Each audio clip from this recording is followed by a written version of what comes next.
So this is Beastcoast versus Quincy Crew, best of three for the Omega League draft starting, and look at that. That is already a ban for Beastcoast that we predicted. The Furion uh, high win rate hero, pick it in the first phase, and Quincy Crew goes with the Bat Rider. Okay, I wonder. So next, Beastcoast would ban either the Void Spirits. Okay, they banned the Void Spirit. Nice. Quincy bans the Tiny.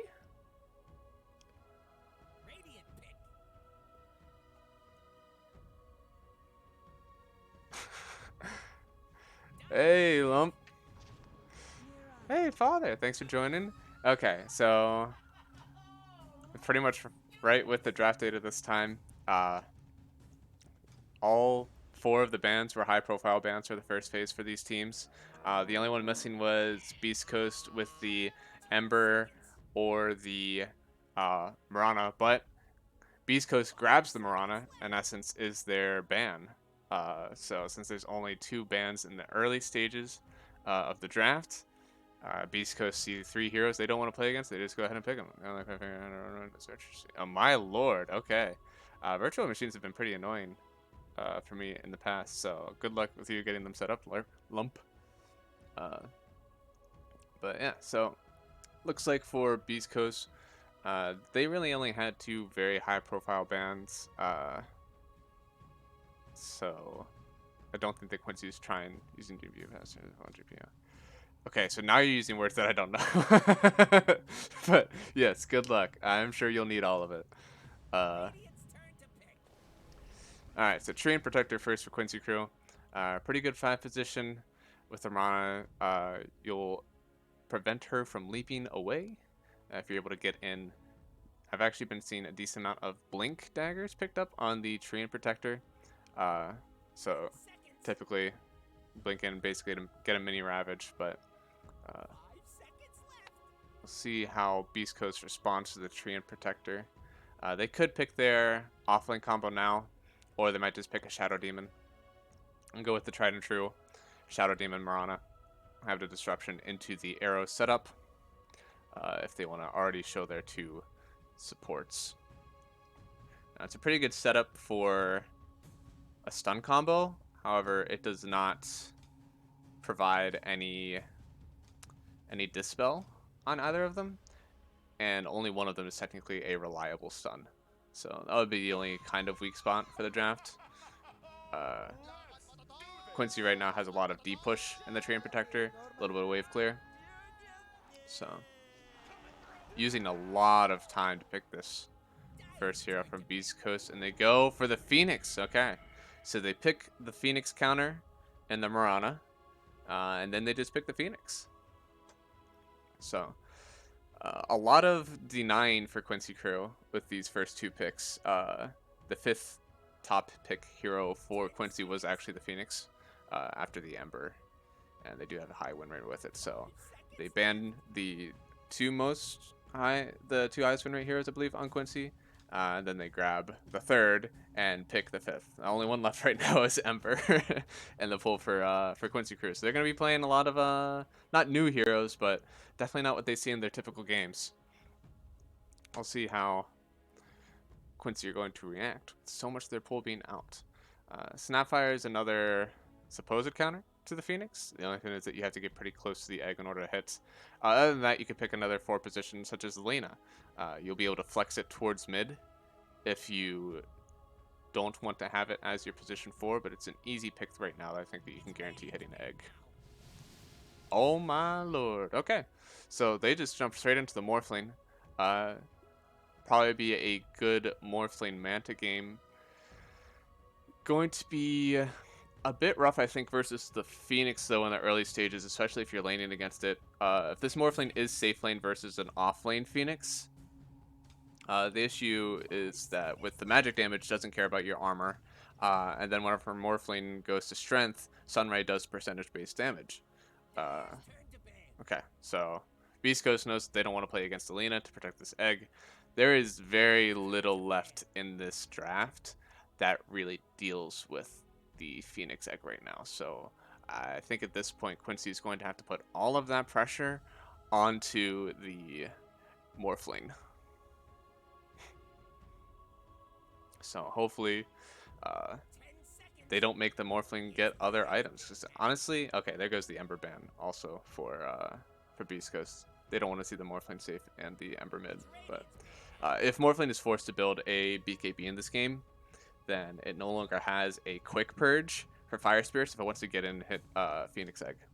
So you could probably pigeonhole the Morphling into having to build a few items and do a lot in this draft if you're Beastcoast. But Quincy Crew bans out the Ancient Apparition. They don't want to deal with the negation to healing. A is one of the biggest morph counters, so since you know that this might not be a position 5 Phoenix, it's very easy ban for Quincy. And then they ban the Kunkka. So they're pretty sure this is a safe lane Morphling. Those last 3 bans actually for Beast Coast likely are all mids that Quinn plays on Quincy Crew. So they're really shutting him down. Overall, 4 of the bans likely targeted towards him. So they do not want him to have a good game. Axe ban from the Quincy Crew. I'd love to see a Dazzle come out of this, but I doubt it's what's actually going to happen. Axe is still pretty good versus the Tree Protector with the call. Brings him out of the trees. Negates his Nature's Walk, I think is what it's called. Nature's Guise. So that he can't free path through the trees anymore. And set up for easy kills with the pure damage spins. So at this point, they're also banning on a lot of things that help with the Phoenix. Axe is very good at protecting the egg once it goes off. And go for Wind Ranger. So I don't actually know if Quinn plays this Wind Ranger.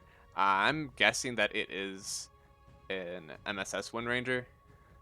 And they're putting the tree safe with the Morphling. So still could be looking at offlaner or mid hero for Quincy. For Beast Coast, this is likely the offlane duo. We'll see if they pick another support here in response to the wind. Could be anything with a Dispel. Enchantress wouldn't be bad against the Windrunner. Oracle could also be fine if you want to do a heavy save lineup. But there you go for the Earthshaker. So you pretty much commit the Phoenix to... Well, I guess not pretty much. I mean, one of these heroes is a core. All of them can technically go into this 4 position, which is why it's weird. None of them really want to go without farm this game. Earthshaker wants a Blink. Phoenix wants a Spirit Vessel, likely. Maybe even a Halberd.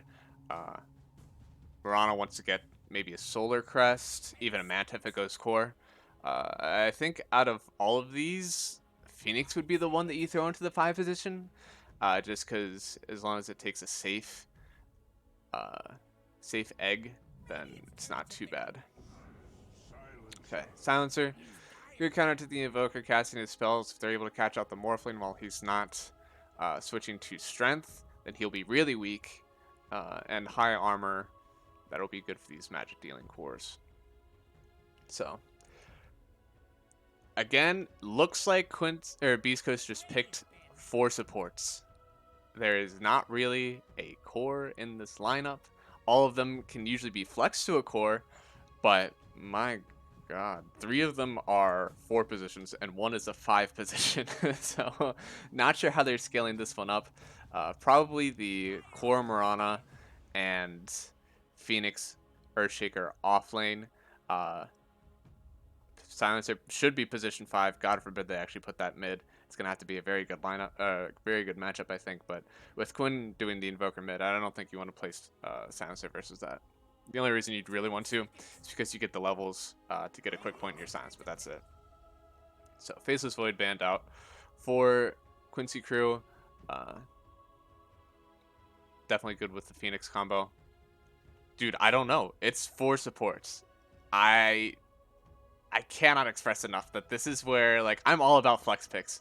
I'm all about like starting out with a Nature's Dragon Knight, but Silencer mid, Shaker 3, Mirana 4, Phoenix 5. Okay, I could see that honestly. And if I'm being honest, I feel like you could probably rattle off all of these in any position, and you have a chance. The only one that may be a bit far-fetched is Mirana 5, because you definitely want levels on the hero. But other than that, they have options. Uh, they don't have a whole lot right now that sets up for the Phoenix. It could be a Legion game for Beastcoast. It'll give them the last amount of catch they have. The only thing right now that sets up for a Mirana Arrow is the Earthshaker. Okay, they go Chaos Knight. Shaker, Mirana could both be courses. Yeah, it's very weird. So right now they have the Chaos Knight, and honestly, the only thing that I can tell you in this game is that Chaos Knight is going to be in the safe lane. Other than that, it's all Beast Coast. If I had to put a really good guessing cap on, I would say that they're throwing the Mirana mid. High armor hero, lots of right clicks, so we'll be good. The CK Hardcore, I think so. I honestly don't think that Quincy care at all about this draft having the Chaos Knight. The illusions aren't super strong, very large timing. His laning stage is worse. He accelerates as you go later into the game, since his passive is now a percent chance instead of every 3 or 4 seconds. Yeah, he's horrible farming. He doesn't have any natural farm unless you like ulti to farm. So he definitely has to have a really good really good lane. And it looks like right now he's laning against a Wind Ranger and unnamed offlaner, the Tidehunter. Okay, Tidehunter very good at laning against these melee cores. I think it's a very good way to round off this draft. Now, the only thing that you kind of make yourself do is you need to make sure this Silencer is out of the game. As soon as Tidehunter jumps in, Silencer can press R, and no one will be able to cast spells. So, if Tidehunter is able to get his ulti off in a fight, Invoker able to get Tornado, maybe EMP, maybe Sunstrike, to try to target one of the lower supports, because none of these... I can't say none of these. Earthshaker and Phoenix, if they get core, will have... Or if they get farm, will have a lot of health, but... Going to be Hector on the Chaos Knight. I wish I knew everything else. All I know is that Stinger is going to be playing position 5. I definitely think that Quincy has the best of this draft. Saving the Tidehunter for the last pick was super huge. I guess they already had an idea that one of these flex supports were going to be mid because they picked the Quinn Invoker pretty early and saved Lelis' Tidehunter for whenever they see the safe laner.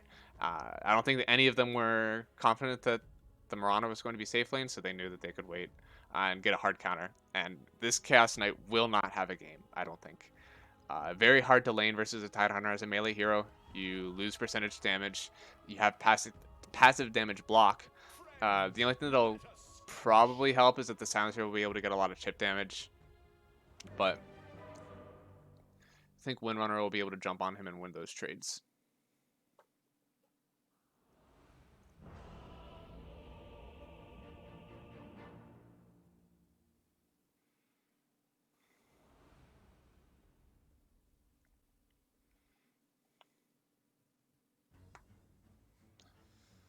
Alright. Gonna jump into the game after a pause. That happened in the loading screen? Interesting.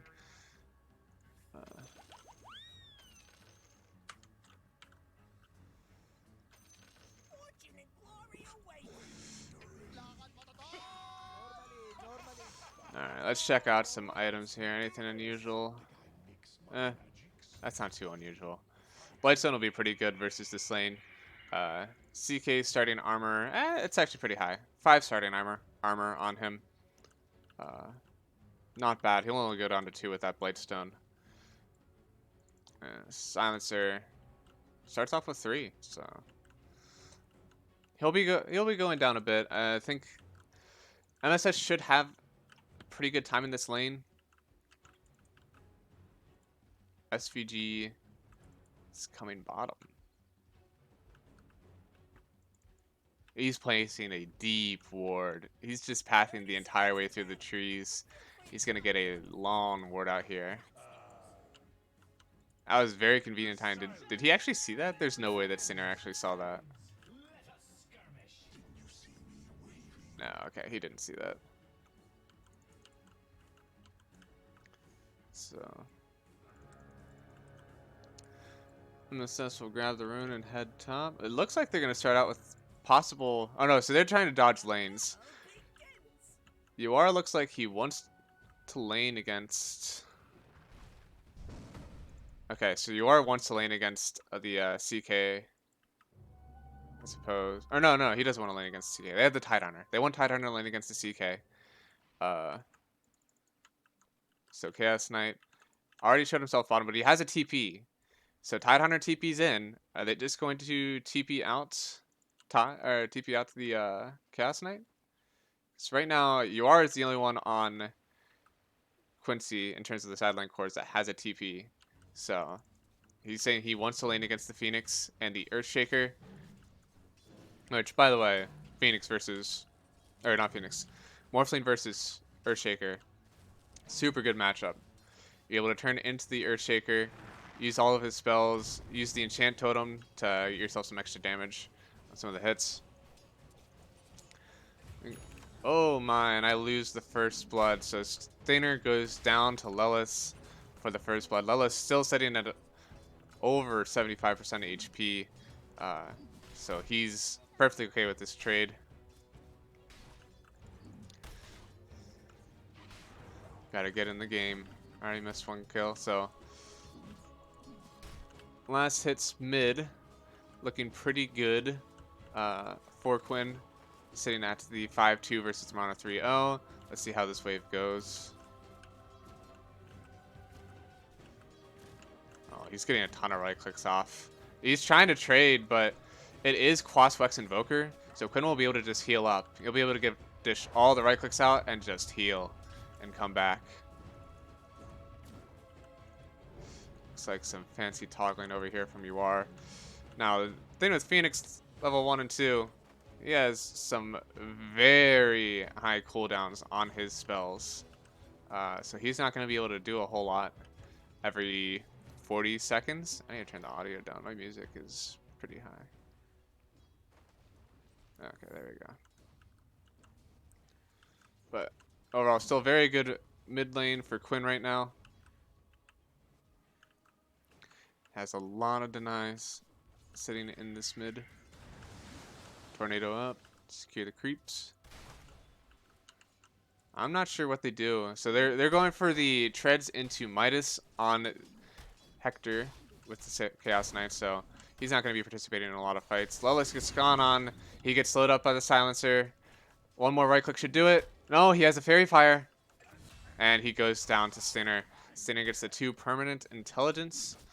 And that was just with his Arcane Curse and Glaze of Wisdom. Don't believe, yeah, there's no point in Kraken Shell that would have been able to dispel those silencer abilities. So unfortunate for Lelis. I'm sure he'll be getting a point in that soon. But there is no mana left on Silencer. He's going to be able to throw out like 5 or 6 more glaives, and then he's going to be... Oh, no, got him, go. They're running after him. They get the shackle onto the trees.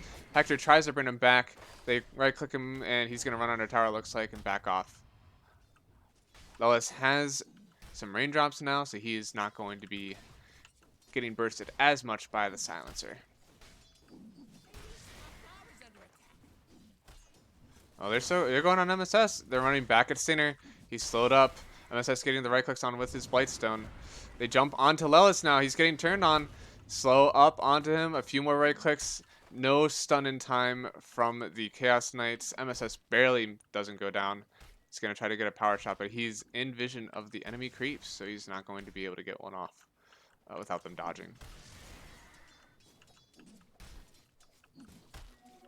But so now CK is getting a good lane with the right clicks coming in from the silencer.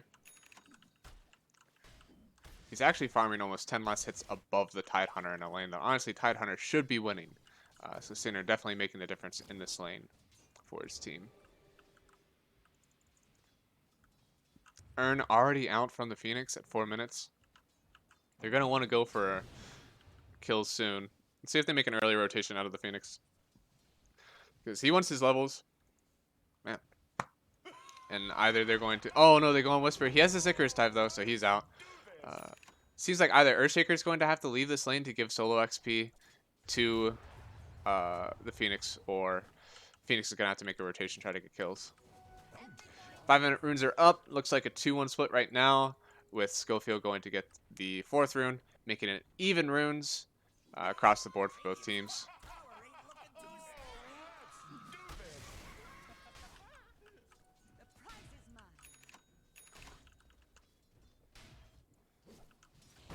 Just farming away top on UR. UR 32 and 11 has a decent amount of denies on this Phoenix, only at 21-2. So definitely both safe lanes having a good time. Lois is going to try to come back a bit. But at this point, he seems like he only really wants the levels. Phoenix is sort of in the same boat, but I believe a lot more in this Morph lane having a quick game than possibly the Chaos Knight on the side of Beastcoast. And the silencer is so low. I bet they really want to go after him, but he's popping his clarity as the tank goes up. He'll probably be at about 50% HP. Oh, they kill top. They managed to kill SVG on the Tree and Protector. UR runs away with just a little bit of health. Now they're going bottom. Lelis getting ran at. One stun from MSS, gets locked to a tree. He's going to try to hit the silencer now because the CK is such high health. Quinn TP's bottom, gets the tornado. EMP on the arrow on the back. Chris Luck gets the arrow into the K1 stun, so MSS goes down. Right clicks onto Lelis, who gets the last hit. Steiner gets the last hit. Now he's sitting at 4 permanent intelligence. Quinn is still in the spot lane. He's trying to trade with the silencer, and the silencer's holding his ground. Silencer's going to try to run away now, but SVG has free path. He'd one more right click, and he does go down. So Quinn has to TP down for this kill. Lelis still goes down, and all they get is a silencer. Meanwhile, MSS goes mid to try to get this XP, and Schofield actually goes mid to get his own. Oh, it looks like Chris Luck TP'd back to base so he could heal up. So now it is UR versus Whisper. Whisper already has level 6, has Supernova. UR only level 5. He has a big wave on top of him, though. Uh-oh. Quinn gets the kill onto Earthshaker mid. Looks like a rotation. There are 3 people here. Chris Luck is going to try to back up.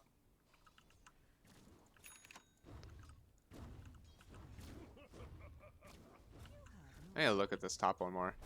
Looks like Tide Hunter's getting gone on again. He uses his Tideburner just to get it out, get the damage off, but he goes down to the last right click of Stinner. Quinn has his urn up. He has the cold snap. He's running after K1.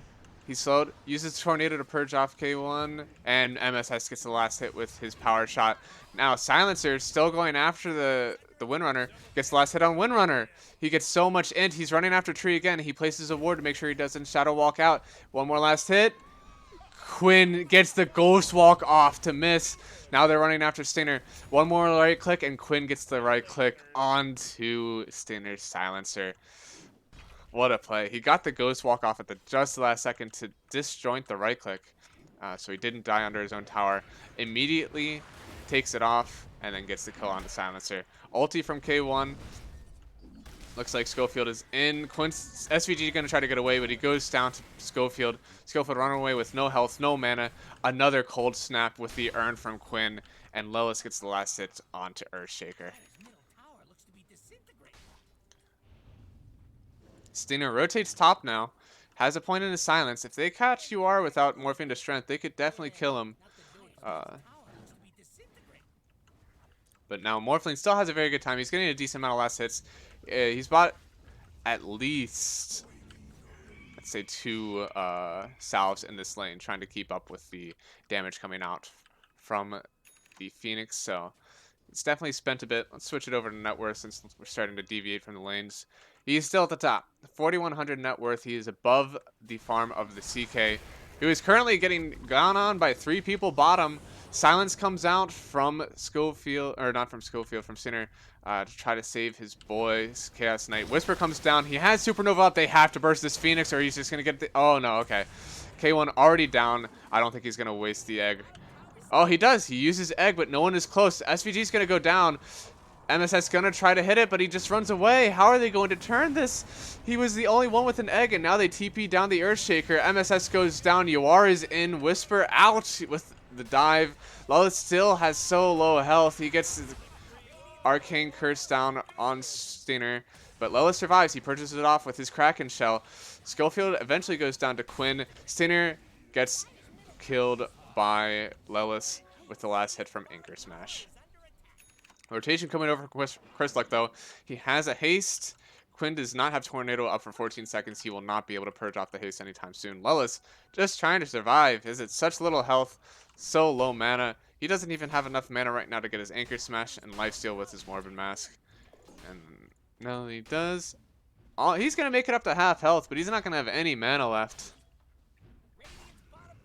But Morphlin's still having a good game. He managed to TP bottom, get part of the kills. Now he gets a tower, sitting at almost 5k net worth. Meanwhile, let's see, the Chaos Knight.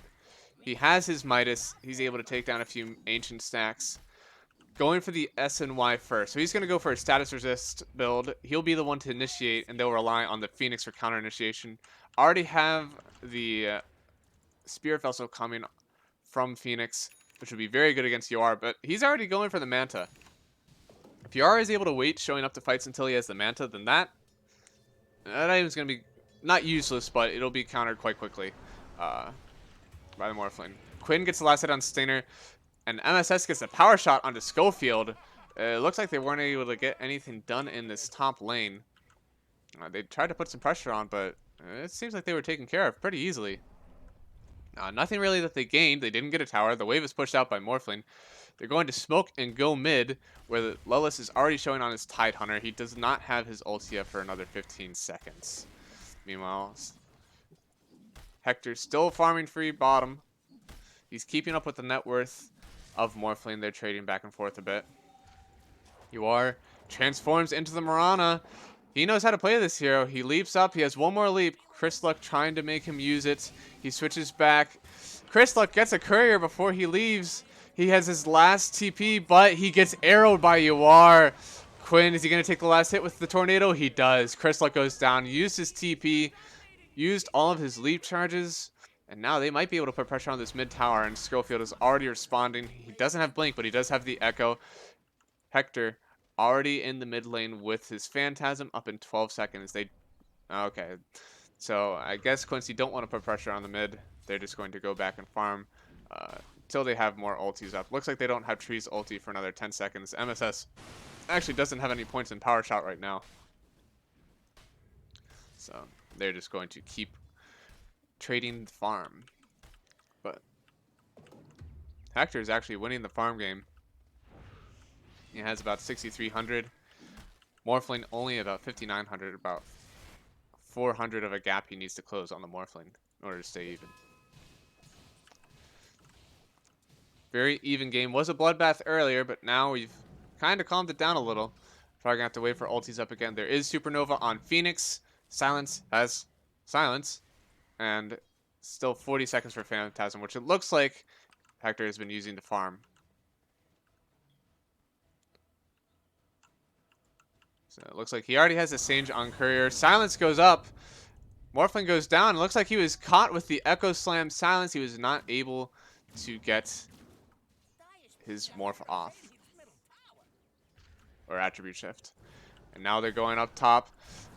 They use the Mirana ulti. There's no one around the egg. MSS already goes down. They're just running away from the egg. Hector catches Quinn, pulls him into the stun of the Phoenix egg. Ulti used from SVG, but it's too late. Quinn already goes down. Now Lelis is just in here. He has his ulti, but there's no one around to follow it up. He's just going to die. That's 4 down on the side of Quincy. Morphling going down in the bottom lane, and then a mini team fight breaking out on top, in which no one was able to use their abilities. Win went down first. The Phoenix Supernova was used over towards the outpost on Dire, and no one was around. The clutch brain in from Chaos Knight with his Reality Rift sucks Quinn back into the radius of Supernova to get stunned and go down for, again, a 4-for-0 team wipe. Not team wipe, 4-for-0 kill swap from Beastcoast. They now take a 4K net worth advantage. Straight 1,000 of that is on CK. Having a very good early game. He had a very good lane against a Tide Hunter, and then ended up being able to get his Midas and farm it out. So, looks like he's about 400 gold off of having Sage and Yasha. That'll give him a ton of attack speed, 20% status resistance, and bonus amp on his lifesteal. After that, he'll go for the BKB, and he will have spell immunity to go with the status resistance. Quincy, you're going to find a way to get back into this. Ghost Walk up on C, C, and C. Going to run to the mid lane. Just try to find anyone, but no one's here. Some incredible game sense coming from Beastcoast, because all they want to do is find a kill and then snowball to take this tower, but they're not going to give it to him. They will not give them a kill while no one else is showing on this map from Quincy crew. So Lois is going to start pushing the lane in by himself. They're going to have him be the only one to show, and now they know that there's a Windrunner behind. So Phoenix is just going to go push out the bot lane. CK is going to go push out the top lane, and that leaves only 3 heroes to try to answer this mid lane. Are they going to be able to hold them off? I think they're going to just trade the mid tower for the farm of 2 of their cores. Meanwhile, Quincy has almost the entirety of their team here. They use the ulti from Chris Luck, Moonlight Shadow. Are they going to follow up with it at all? Seems like they just... Just pop Moonlight Shadow. It's going to be done in a few seconds. Okay. Moonlight Shadow used. What's the cooldown on that? 120 seconds. They won't have a free smoke on the side of Beastcoast. So it looks like they're going to keep playing the trade farm game. No blink on Tide Hunter unless that's one coming up on his career. No, he's going straight for the Greaves. All he wants to do is be able to purge off these debuffs that he has on him. Could be Fire Spirits, could be both of Silencer spells, Arcane Curse, and Last Word, and the Global Silence, all purgeable by basic dispels.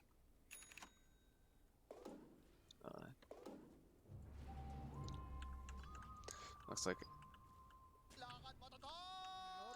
no pressure really being put on the map. Oh, MSS is found. Dive in from Whisper. He wants blood. He gets the Spirit Vessel off onto MSS plus a Fire Spirit.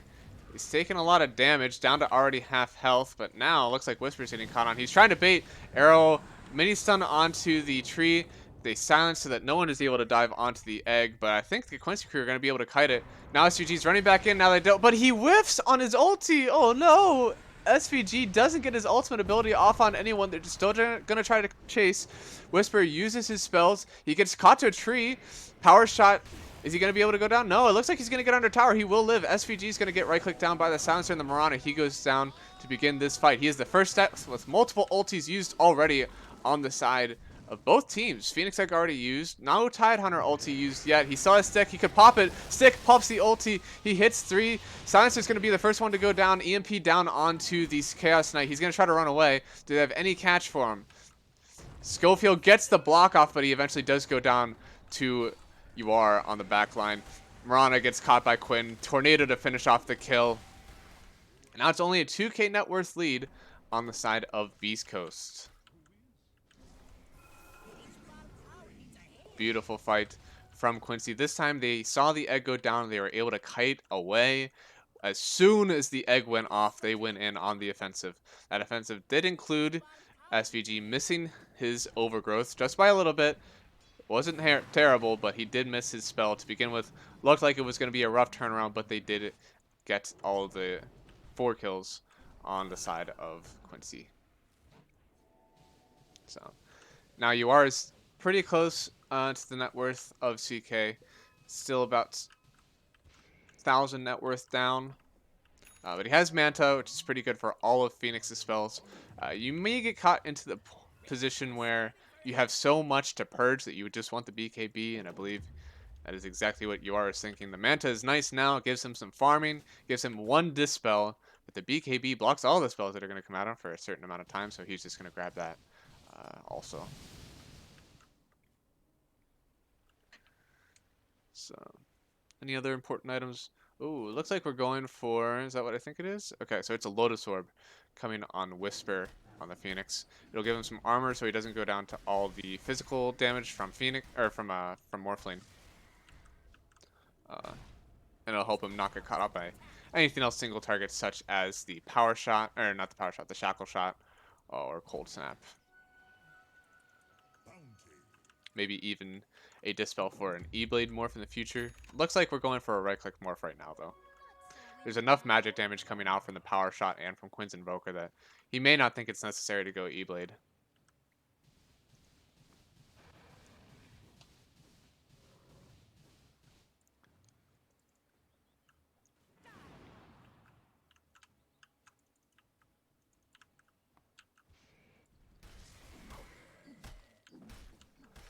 And they're just going to farm away on both sides.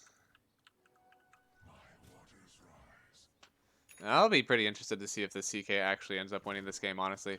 I didn't feel like this hero was good enough to do it, to make the cut. Oh, are they going to Blink Echo? Blink Echo onto the Windrunner. They get enough of the magical damage off. Doesn't matter. He will go down. Now they get the EMP onto Earthshaker. He already used his ulti. UR is in.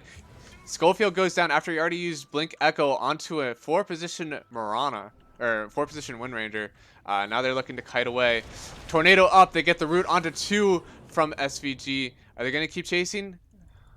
Okay, they get the dust onto SVG. It looks like he will give his life. Tornado from Quinn, but he gets arrowed by the Mirana. BKB out from K1. He's trying to chase after the Invoker. He drags him in with his Reality Rift. Gets a few more hits. Lelis is in. He wants to wait for the BKB to pop his ulti, but he gets stunned. He gets right-clicked down by this. Okay, Stainer goes down to UR. UR is finally just going to jump onto the Silencer. Quinn uses his Ghost Walk so he can get some bonus move speed. And it looks like they're not going to chase on anyone. And K1 still up here. There's no Echo. There's still a Supernova, though, which might be what they're worried about. If they were able to jump the Phoenix, they would continue to take the fight, but I don't think they had that guarantee. Ulti used from Hector in the mid lane. He's going to send his Phantasm creeps to farm. He will not have that ulti for another 65 seconds, but I think they're already committing to not another fight. Yeah, for another 70 seconds at least. Yeah, you can actually look pretty quick across their lineup. 60 seconds or 65 seconds for ulti, 55 seconds for ulti, 65 seconds for ulti, 45 seconds for ulti. They are very weak for the next about a minute on the side of Beastcoast. However, Quincy still has a Tidehunter Ravage, and that could be all they need to win this fight. I don't think they need to rely on the Tree and Protector roots. So we'll see. Smoke from someone. Smoke from Quincy crew. It looks like they go into the Roach Pit. High ground ward lets MSS get the Shackle onto 2 on the side of Beast Coast. EMP onto the Earthshaker. He will be the first to go down by the hand of Quinn. Arrow out. Is it going to catch anyone? No. Fancy dodge from Stainer. And now with that catch, they didn't have to use the Ravage or the Root on the side of Quincy crew. So they feel very confident in taking this Roche. There are still 4 heroes lurking on the outside of... Oh no, the arrow onto Lelis. Is he going to get bursted out before he gets his ulti out? He gets it off, but K1 already had his BKB activated. Lelis going to get right-clicked down by the Mirana. He will be the first to go down. Oh no, Whisper was the first to go down. Silence out. Morph trying to run away. Uses his ring, his Essence Ring. SVGs goes down to the Chaos Knight, and then Quinn goes down to, again, the Chaos Knight's Illusions. Wow. So his ulti was able to get up, and now they just jump onto MSS. That is 4 people down on the side of Quincy. That timing was gone. They waited too long. It was 65 seconds, and CK had his ulti up again for the fight. Silence was used, and even the Moonlight Shadow. The only thing that really wasn't used was the Echo Slam and the Phoenix ulti. They were able to burst down Phoenix before he got egg off, but they waited that 45-second, 65-second margin, and Beast Coast were able to fight. So now UR is going to keep farming. He's saying the answer to this now is a Daedalus. He will continue to be a right-clicking machine. He will not be magical burst damage in this game. But Phoenix has 19 armor now. He's trying to beef up a bit. High armor on the Mirana. Decent armor on the CK, but both Silencer and Earthshaker are both low armor heroes, so Phoenix or Morphling will love to try to dive on this Earthshaker and or Silencer. Two very big teamfight ultis and very susceptible to the physical damage that the Morphling will dish out. So, Quinn has his BKB up. He'll be better equipped for the next fight that starts. He's going for an Aghanim Scepter now, which will give him the Cataclysm. The setup for that will likely be Tidehunter ulti into the root from tree into the Cataclysm. And down bottom, SVG manages to get a kill onto the Earthshaker, farming where he should not have. Chris Luck trying to get away with very little health. He starts the TP, no one hears him, and he's out. He tips Yawar on the way out, knows that he was looking for him. And Yawar thinks he's still there. I guess he really didn't hear the TP happen. Now let's see. What's the item coming on CK? CK has the Aegis since they grabbed the team fight. He's getting a Reaver and about 200 gold. So he'll have a heart to go along with his BKB and SNY. So he'll be big. He'll be a very thick boy on this Chaos Knight. Remember, still only decent armor on him, so he is susceptible to the magic damage. MSS gets got on in the river. Definitely not a place you want to be if you're not trying to take a fight. You're sitting in the river. Every high ground sees you. You are very susceptible to just getting jumped by the enemy team on either side of the map. So, let's see, he probably grabbed a rune or something. Yeah, he grabbed an invis rune, but they had the dust, so that was the only reason he was there. Now they're going to take mid tower. They don't think they want to fight without their Mirana. In fact, they see Quinn showing in the top lane. They might have seen you are farming bottom also, so they know that there's no response to this mid tower being taken. Now it's going to propel them to probably a 6k or even more net worth lead on the side of Beastcoast. Now, Hector uses his ulti. He just wants to hit this tower, so all of his illusions just going hard on this tier 3. Uses the tornado on Quinn. Lullis jumps. He didn't jump in. I think he was dragged in, but he doesn't get a chance to get his ulti off. He just dies. And now they're going to take another tower. These BKB's grabs have been super clutch by the Chaos Knight. Echo down onto Quinn. Quinn goes down. They both have buyback and there's still ulti on Tidehunter. Now they jump on MSS. Now there's a BK buyback on Invoker, but the ulti comes out from Phoenix on top of the ult from the Treant Protector. Now they're going to get jumped on again. Tidehunter still hasn't used ulti, and there's already 2 down on his team. That's 4 buybacks on the side of Quincy crew. They want to run. They want to take a fight. They're jumping onto the Chaos Knight, who still has his Aegis, and now they're blocked off by the Fissure Block from Earthshaker. They're all going to run away after 4 buybacks on the side of Quincy crew. They have absolutely nothing to show from this traumatic net worth loss.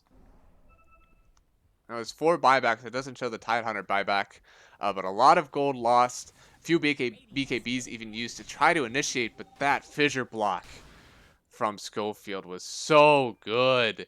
It blocked off the entire high ground, and Quincy did not have anything to go in without sacrificing a hero or two in order to get out.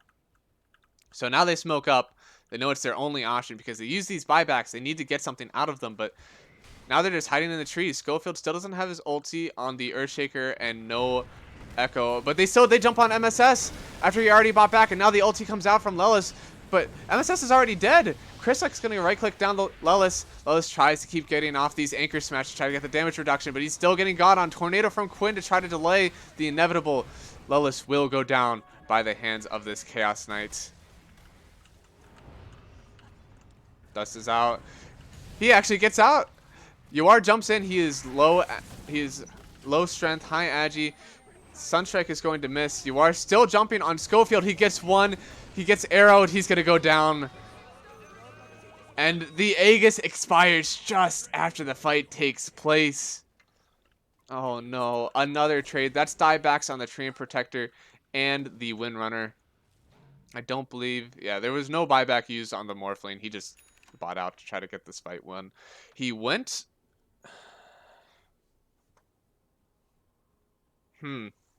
He had queued up a Daedalus. Morphling ended up going for the Maelstrom. I suppose they think that these CK illusions are a very big issue now. So they're trying to do some illusion clear. Ellis does not have his ulti for another 80 seconds, and that is their team fight. There's no blink on this Treant Protector. He has no way of initiating first. And there's still no blink on Lellis also, but at least his ulti has a wider range. And one thing to note, there is only a 6-second BKB left on this Chaos Knight. Typically what he's been doing is BKBing and just jumping on Lellis, because Lellis wants to use his ulti after the BKB is over. He will not be able to stun Hector while he is BKB'd up, so as long as he's able to wait it out, he will be able to get his ulti off. And I think that's what his plan is right now. That's why he has these Guardian Greaves, so that he can try to just survive until the BKB is up, and then he can use his ulti. It looks grim for the Quincy crew, but they still have a way into this. Morphling will be able to scale. Very good against the Earthshaker. He'll give himself a lot of bonus damage. Scales tremendously late into the game with his own physical damage build. The issue right now is first and foremost, this Chaos Knight is so big. 4,500 health. Let's see, compared to another another strength here on their team. SVG has about 1,600 health as a support. So Chaos Knight with all his harm has 3 times that health. So they're going to jump on Lellis. He's going to BKB up likely from K1 soon to try to kill Lellis before he gets his ulti off. Lellis gets the ulti before the BKB comes out onto K1, but now they're just going to run away. Silence comes out. Lellis is still running away from the illusions. Is he going to be able to get out? Stainer and Crystallock both die to UR. Oh, fight's happening in multiple places. Lellis, don't die to this. I don't want to miss your death. I've already missed so much. Lellis, he's making the great escape. He's running away. I hope something... Nah, nothing important's happening here. And Lellis is alive. He makes it out.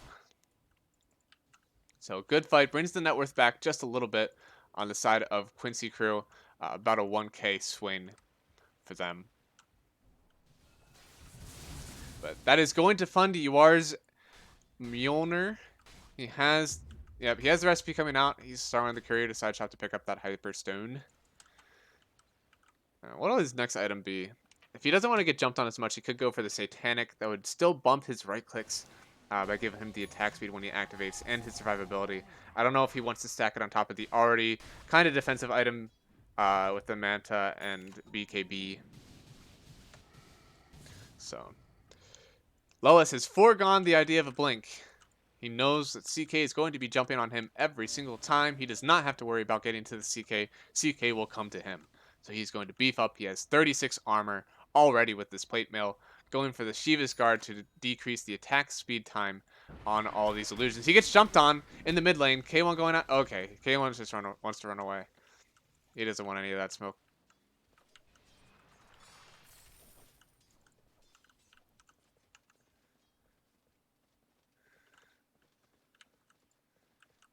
And now he's going... Looks like he's going for the Silver Edge. So pretty big passive to break right now is Kraken Shelled.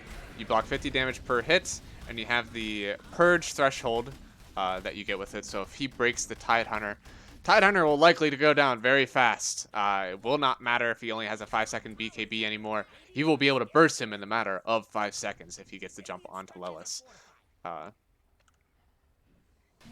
Some armor reduction would be nice on the side of Beastcoast, but I think that's the least of their problems right now. They fake going into Roche. Stainer thinks they're still in Roche right now. The Q does not give vision. Beastcoast. Are they backing up? I think they're waiting still to go into the Roche pit. They smoke up. They saw the smoke on the side of Quincy. They saw the smoke go off. SVG breaks it. They know that someone is around, but they don't know where. Okay, now they know it's on the high ground likely. MSS shows. Marana throws some illusions out. They know they're here. SVG, is he going to go down to the Sunray? He does. Stainer gets the last hit. Egg is already down, well away from the fight. K1 jumps onto Tidehunter. Silence is out. Echo goes down onto Lellis and to UR. Lellis gets his ulti off. And for the trade, Oh, UR is just right-clicking everyone down. He gets Schofield. He gets Stainer. He's still going to try to right-click, but he jumps out with the leaps from Marana. Disarm from Quinn. They're going to try to disengage. Ice Wall is down. K1 will not be able to chase efficiently, and they are out for the buyback trade on Silencer, and both SVG and Lelis are going to go down. CK had a good lane. CK was able to actually get a lot of farm versus the Tide Hunter. Silencer made a huge difference in the lane. He kept just running at him with his glaives and the Arcane Curse. There was a very late point in the Kraken Shell, so they never purged it off. In a few rotations, Tide Hunter really didn't have a game. You can see right now, he's very low on the net worth chart at the moment. Partially because that lane did not go as good as it should have. So, medium armor, high health. So he's still burstable if they have a lot of physical damage. Maybe not burstable. I mean, Yoar has to get a lot of good right clicks in, I think, and he's going for the Satanic. He's not going for MKB. I think an MKB would really wreck this CK, but they don't have the luxury of getting the MKB right now in UR. They know that he has to survive, and getting that status resistance from Satanic is the key. But he's doing a good job. I need to do a better job of running in, or of going to where UR jumps in, because UR is really doing well at jumping in on the Silencer and the Earthshaker. He knows that those are the big targets. I think they still have pretty low armor. Yeah, Earthshaker at 7 armor, Silencer at 10. So, not huge armor values compared to the 21 on Phoenix, 23 on Marana. Only 13 on CK, but he does have 4,600 HP. You're not going to be able to kill him as fast as everyone else. So, you are down to 5-second BKB charge. There's a pause in the game. Chris Luck is saying to lag. Now, Beastcoast is playing down. I can't remember if it's Brazil or Peru. But they are on South America playing this game right now. So they're taking Quincy with a 15k net worth lead on likely something like 100, maybe more pain.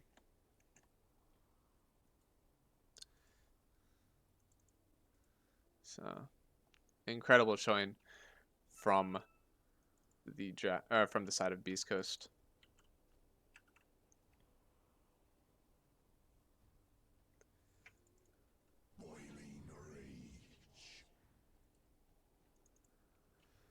Let's see.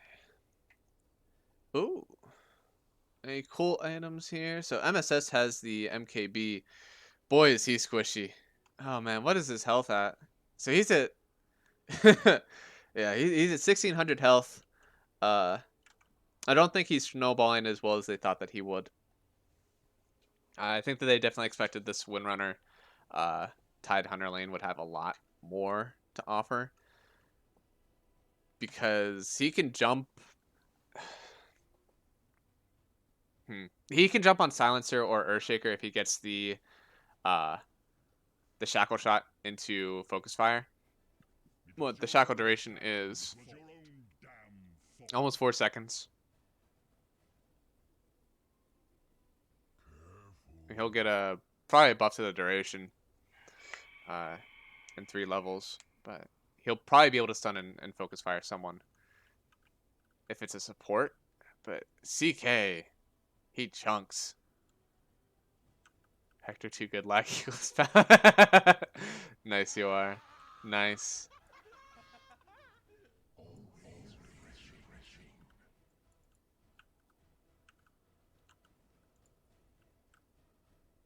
Wow.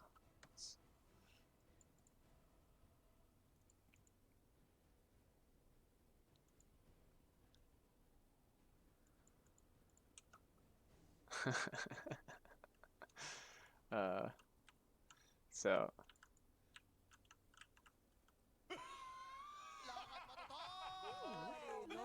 at least they're having fun with it.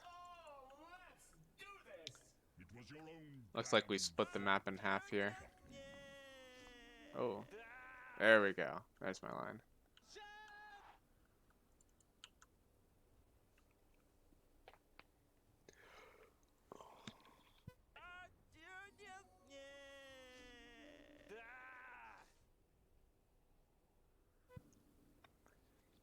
Alright. K1 is back. I'm going to ready up. And it looks like Beastcoast is going to take bot map. Quincy's going to take top. They're going to try to take a tier 1. Meanwhile, Beastcoast is definitely getting the better exchange. They're going to take the bottom tier 2. Let's see. Roche will be up in about, could be up in about 6 minutes. So we'll see if they want to try to force a fight out of it. Right now they do have Tidehunter ulti. It just came back up. They still have Tree ulti. Tree with no way to really get into the fight other than walking in. Silence goes down. They actually went back top. Morphling gets dropped.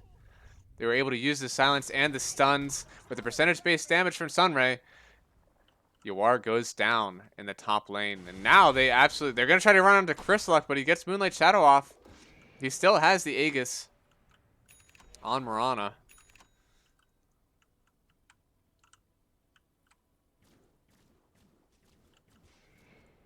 Man, Quincy does not look like they have a good time to get back into this game. They were still showing top, trying to take... I mean, they did get the tier 1 tower, but while they weren't hitting this lane, they TP'd back into the tier 1. Used a few ultis for it. Looks like they used Echo Slam, they used Phantasm, and they used Silence. And they killed. Now they're going to kill SVG. SVG is dusted. They see him. They're going to try to keep running at him. They get the root off. They have a ward to see him. And they get the arrow. Crystallock just going to right-click him down. Now he's going to lose. Oh, he got rid of his gem? Did he get... He got rid of his gem before he made the aggressive play. What a smart guy. Lullis gets jumped on. Looks like he has a Ghost Scepter now to avoid getting bursted. Stun onto... Oh, no. Stun onto Lullis. Is he going to be able to get his ulti off? He gets the anchor smashed. He doesn't get ulti. He doesn't have buyback. Quinn gets jumped on, uses the tornado to try to get away. BKB just running out. Now they're going to take the tier 3.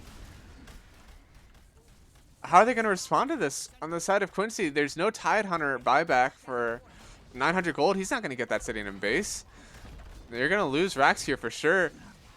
Beastcoast going to be able to get anything else out of it. They get SVG out of it. He dies. You are getting right-click down. He tries to go in.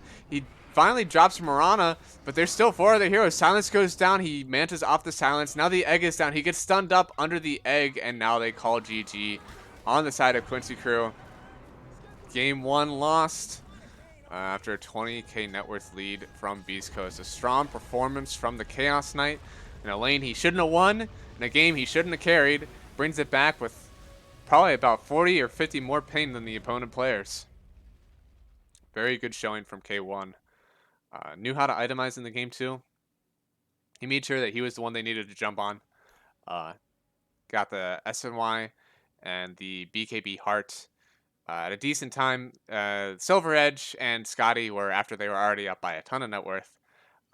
So they were already winning at that point, but still super good itemization in these first few items to really solidify the game. Since he was the one that they had to initiate on, he would be the one to show on the front line. And as soon as Quincy would initiate on him, that's whenever Whisper kind of had free eggs at that point. He'll be able to run in and get a few fire spirits off. And if he's ulting behind K1, he makes sure that they have to go through him to get to the egg. And almost every fight they had to choose either sacrificing 1 or 2 of their friendly heroes to get an egg or just back from the egg. And only one time did they have a really successful back that turned into a one team fight. So we'll see. Very good drafting, I think, at the beginning of this game too from Beastcoast. The premier bans on the side of Quincy, if you're playing against Quincy, is Void Spirit, Mirana, Furion, Ember. The first 2 bans were Void Spirit, Furion. Their first pick was Mirana. And actually the 5th best pick for Quincy is the Phoenix, in which they grabbed after they saw the Treant Protector on the side of Quincy crew. So super good draft from Beastcoast. They knew how to deny a lot of the Quincy heroes. We'll see if they start doing some aggressive first picks then. Quincy crew saw 2, technically 3 of their top 5 heroes go out of the draft pool almost immediately. All right. Would you look at that? All right. Game's already started. Looks like Quincy crew has had enough of the Phoenix. They don't want to play against that again. And then another top tier Beast Coast band is the Tiny. Meanwhile, Beast Coast, this time switching up a bit. They take the Furion band. They still don't want to play that against that on Quincy. However, instead of banning out the Void Spirit, they take the Mirana and ban the Spectre. So probably planning on picking some squishy supports on the side of Beast Coast, I'd assume.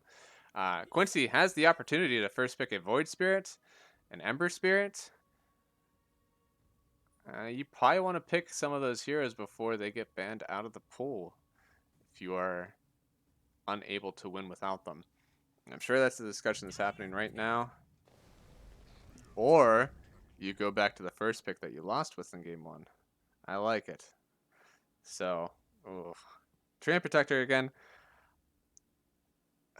Didn't have a whole lot of impact in this first game.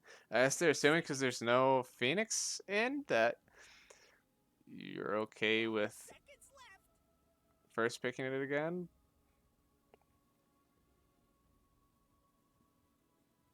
Yeah, dude, that bot has been it's been in here for a while. I don't know. Do you think I get engagement credit for him being in my chat? Hey, maybe I shouldn't ban him. Maybe I need the exposure. Who knows? Maybe I should just I should probably just ban him. Poor guy. Let's see. Alright, press F for whatever that name is.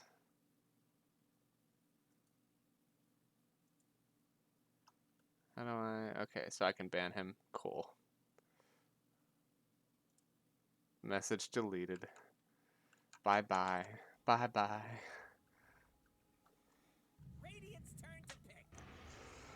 Alright. Winter Wyvern. On the side of Beast Coast. Pretty good against the Treant Protector. Treant wants to get into the middle of the fight, throw out his ulti, but after you throw out the ulti, unless you have a lot of range heroes on the side of Quincy, you want to be able to dive in and just kind of right-click down everyone who's been rooted. So Wyvern's pretty good at getting that disengage or combo that big team fight. So both Mirana, Winter Wyvern, very good for just getting out of a fight you don't like at the cost of your ultis.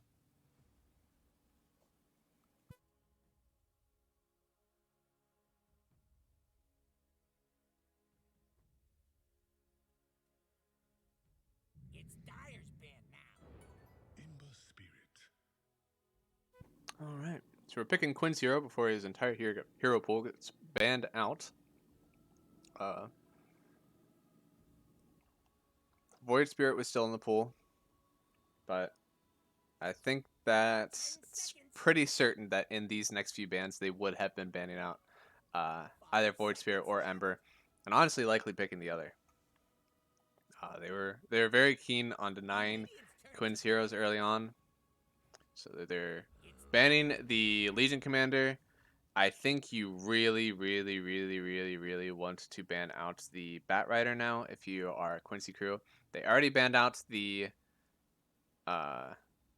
Beastmaster, or Roar is dispelled by the Legion Commander Purge, so they're at the center. I think you have to ban Bat if you're Quincy crew right now, unless you think that you're going to be able to pick another support that deals with it, or maybe even just get pigeonholed into either Lifestealer, Slark, Jug, PL, one of those heroes.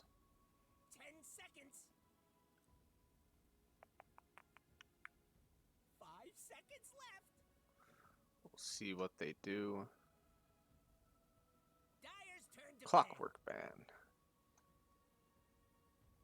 Okay. Good at scouting out the Treant Protector before he gets into his Nature's Skies. You get the Rocket Flare. Are you able to hook onto him? So that's good. Probably decent lockdown for Ember Spirit also. 10 seconds. 5 seconds left. Smarana, we already know, can be flexed to mid. It didn't have an awful time. Looked like it split the lane about, and was able to go make some good rotations during fights. Ban out the Morphling on the side of Beast Coast. They no longer have the Phoenix to do percentage-based damage, so high health Morphling could survive fights with that help of Tree and Protector, so they don't want to deal with it. Which, interesting, because I feel like they probably could have picked it on their own team.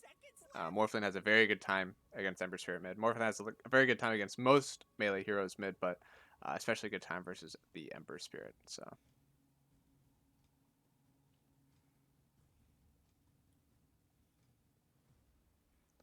Quincy's going to ban into their first pick as protection, or either deny. Some good picks from Beastcoast. Still think it's a good Batrider ban.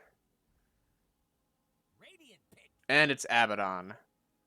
And what are they going to grab in return? So that Abaddon, good offlaner, good at pressing towers, has his own dispel. They picked the silencer. Okay. So it could be silencer. You have Train Protector and silencer. Both don't really take the 4 position very often.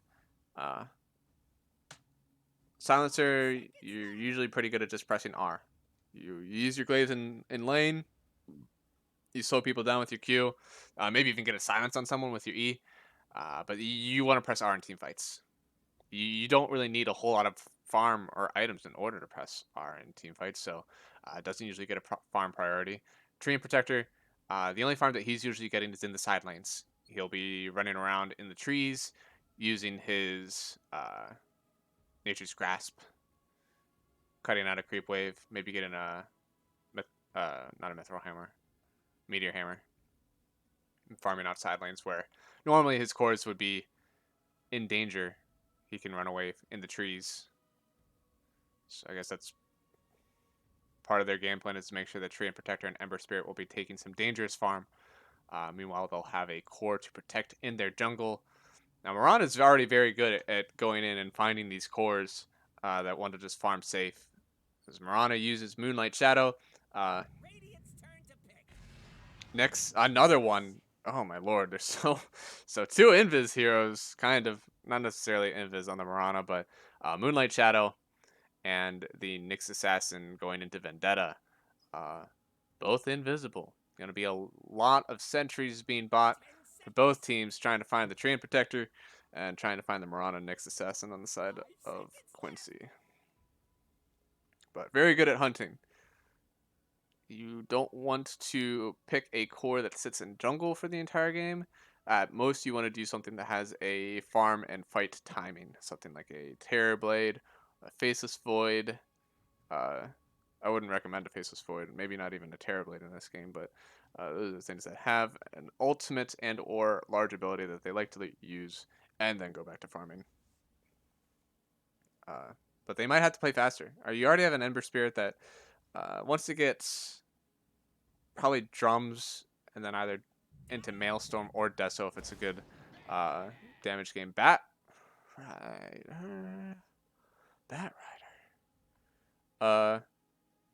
So Batrider, you already see the 2 supports, I guess, on Beastcoast. You see that it's going to be a Nyx Assassin and a Winter Wyvern. There is no purge on either of those heroes, so if you pick the Batrider, you know that he's going to get free sticky napalms off.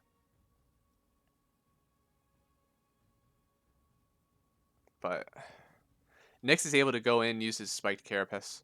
Whenever he uses Firefly, he'll be trying to run away, but Nyx will be able to just stun right away. We use Spiked Carapace to set up his own Impale. Batrider will go down. Faceless Void immediately comes out.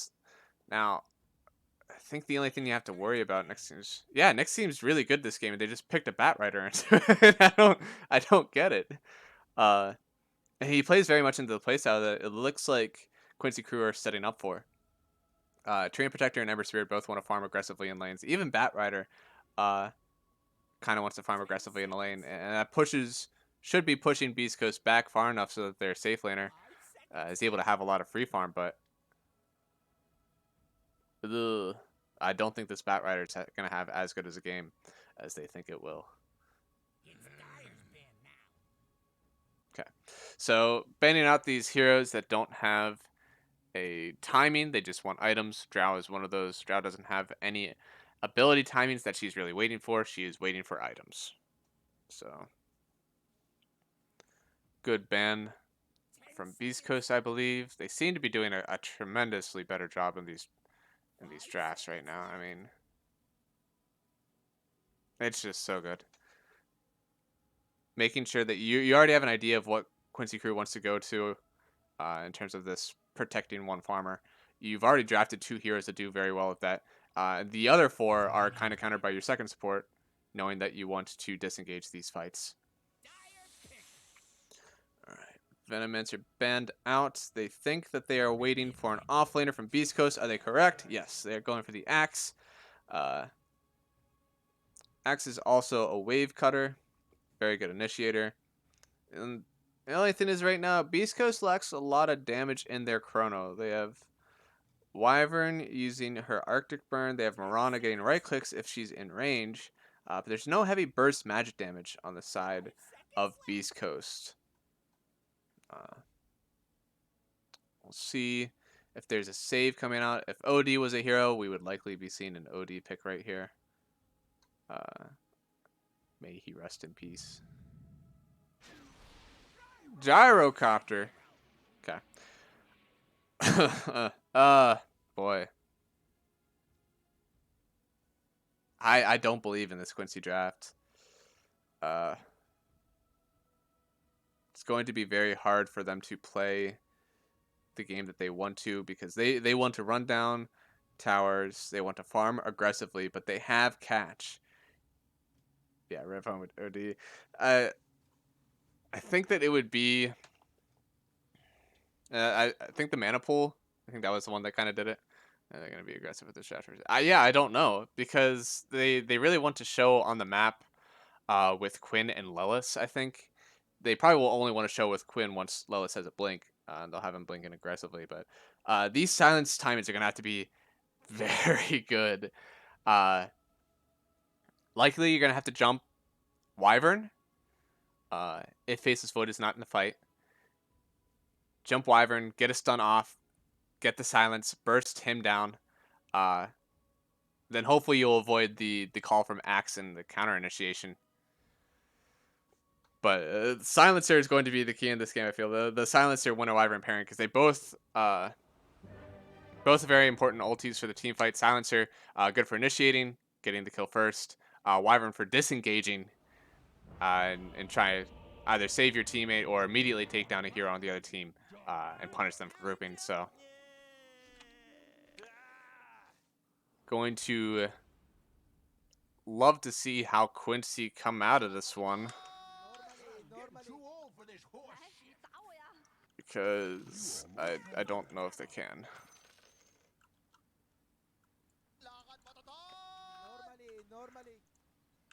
So another Chris Luck mid Marana.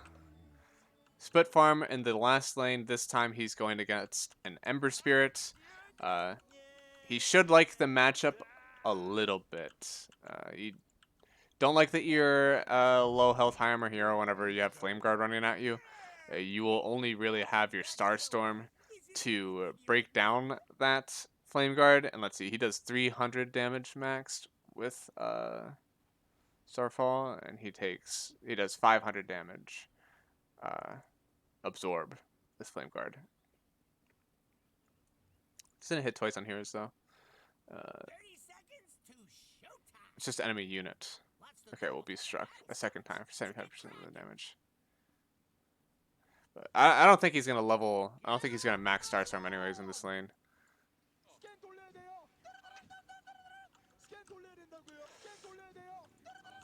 You are. Hasn't decided what skill yet. He gets homing missile. So they're gonna stun up. They're gonna get the first blood on Schofield. They get 2 int on SVG right away. Now they're gonna run up for runes. So they already get 2. They're gonna get a third. Bat right. Lelis just running after the Faceless Void. Okay, he's gonna be fine. Quinn. Okay, so Quinn has done this once before. He's left this rune in the top lane because he knows he's gonna buy a bottle and he wants the free bottle refill. Every time this happens, there's something that takes the safe lane support up here. Okay. No, MSS just grabs it. He's not having it. Yeah, it has been countered before. MSS doesn't want it. He doesn't want it to happen again. He's taking it. Alright, let's see how this mid lane is going to go. Good last hitting from Quinn. One more range. No, Chris Luck makes sure he doesn't get the range. He gives him the slightest fist. Sleight of fist. Make him pay. Nick's going down again. He gets homing missiled up. A few more right clicks. SVG gets another int. This is a smart man. He's 4 smart at the moment. Gonna try to walk away. Only the battle hunger on the axe, so he's not gonna be getting any calls soon. Yoar wishes that he had Rocket Barrage right now. You love Rocket Barrage in a strength hero by yourself as a. He's an 8 smart. He is 8 smart. Yes, technically he was 8 smart. It's going down, but he has 4 temporary smart. And Stinger goes down in the top lane. Trade for MSS. K1 barely gets out. This will be probably a good lane for the Batrider. There is no Dispel. Already a stick on him, so he's going to try to regen through it. But Stinger already 2 salves on the position 5. Mid lane, Marana and Ember are trading, but nothing actually happens. Salve on Ember, no salve on Chris Luck's Marana. And there's a courier that goes down too, my lord. Quinn doesn't have slight assist for another 1 second. Chris Luck is running out, uses a Tango. Quinn's just going to get this farm. After this wave, what will the split be? He gets that last hit. Alright, 12-3 to the 9-1. And no regen, but coming on the side, it's going to be a salve and a mango. Chasing down another courier? Okay, never mind. My lord, couriers are dropping all over this place. Well, it's getting so many sticky napalm shots off onto K1. K1's going to have to backtrack out of there. He's taking so much damage. Quinn kills Chris Luck. Looks like Chris Luck dove in aggressively. He used his regen, so it's not like he was saving himself from using any of his salves. He used a salve, used a mango. That death cost him a lot. Just without the gold that he lost from dying, he lost about 190 gold to ferry out and then die. SVG goes down to the bot lane while I'm talking about the mistakes. Stinger getting gone on top. Lelis just right-clicking him down. He does not want to go in for one more. And another salve used in this top lane. You see, even though the last hits seem to be pretty even, there's been so much more regen bought by the side of Beastcoast. They're gonna run onto the gyrocopter. Lelis dies top lane while it's all happening. Whisper jumping onto what you are. He is battle hungered, and he gets spinned down. On the backside, though, SVG does to get the kill onto Schofield, then gets the courier kill for Schofield. He will not have that bracer coming out. 6 int permanent on SVG. Whisper trying to jump in a little bit more, but now he's just going to run away. A lot of right clicks coming out from SVG.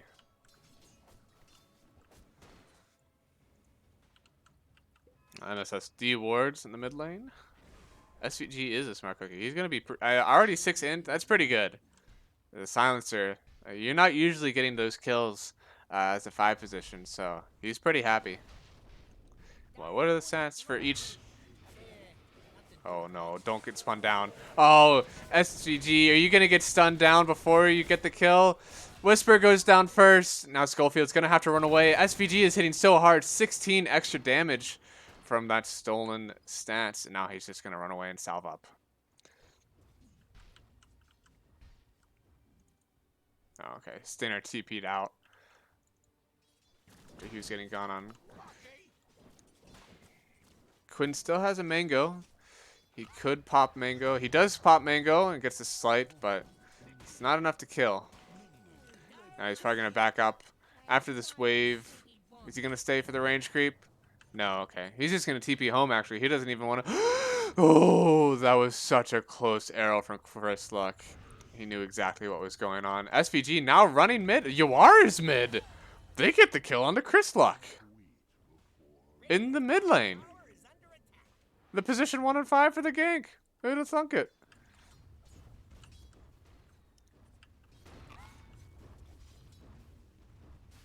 And he TP's back to just keep getting farm. Wow. UR is pretty happy with that. That's for sure. And now MSS gets the kill on the K1's courier. That was his Glove of Haste.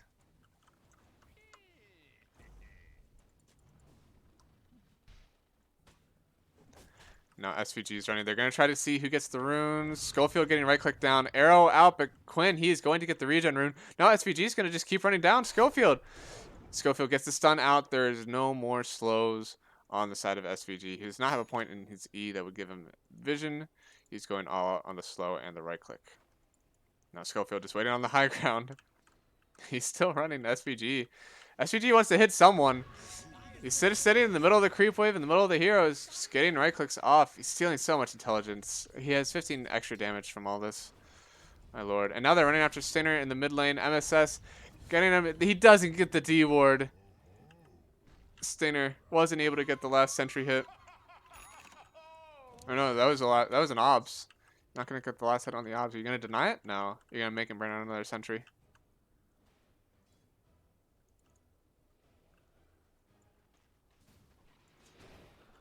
Who are low on everything. Going to be going for the Aghanim Scepter first. He thinks he's having a pretty good lane. He doesn't think he needs to show up in fights right away, so he will take the time to get the Ags.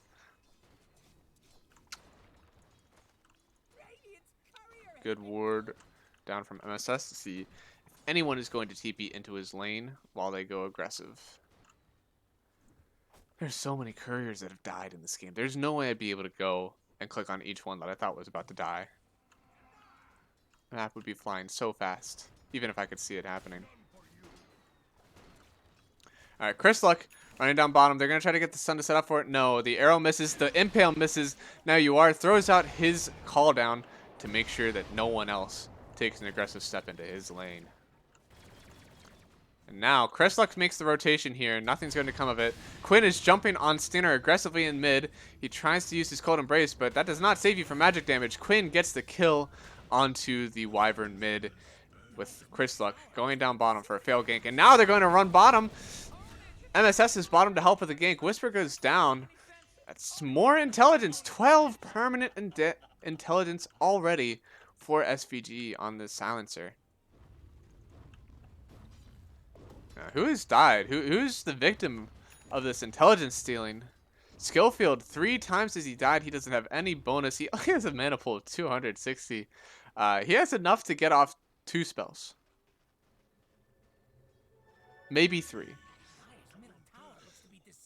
So, you better be careful. He's gonna have to pigeon. He's going to make himself only get mana boots in this game because he'll have to use it in order to get off his spells. Stinner puts wards back here where they already had de-warded once. I feel like MSS would already know that that is there, but looks like K1 and Chrisluck both run in. They're going to use the Faceless Void's Chrono arrow next.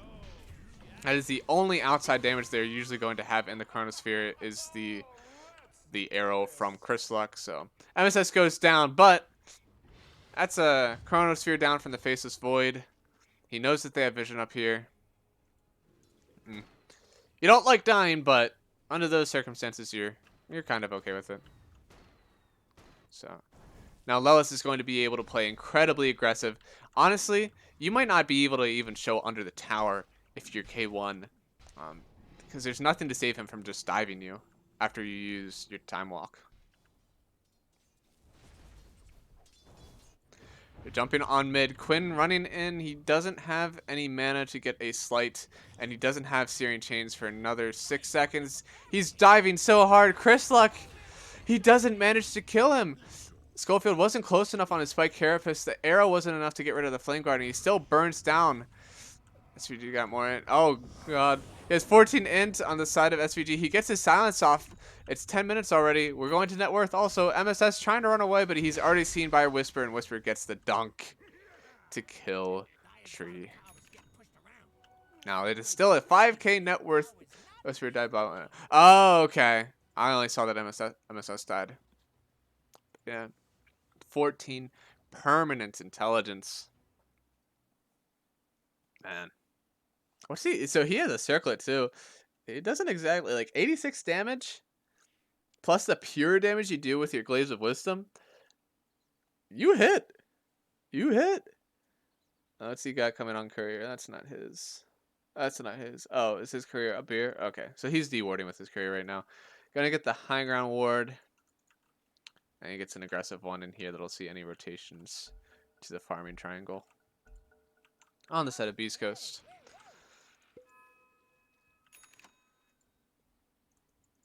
No chrono for another 70 seconds. Not even an ulti up right now. Stainer gives him the cold embrace and then takes his item, but he gives it back. He's a nice guy.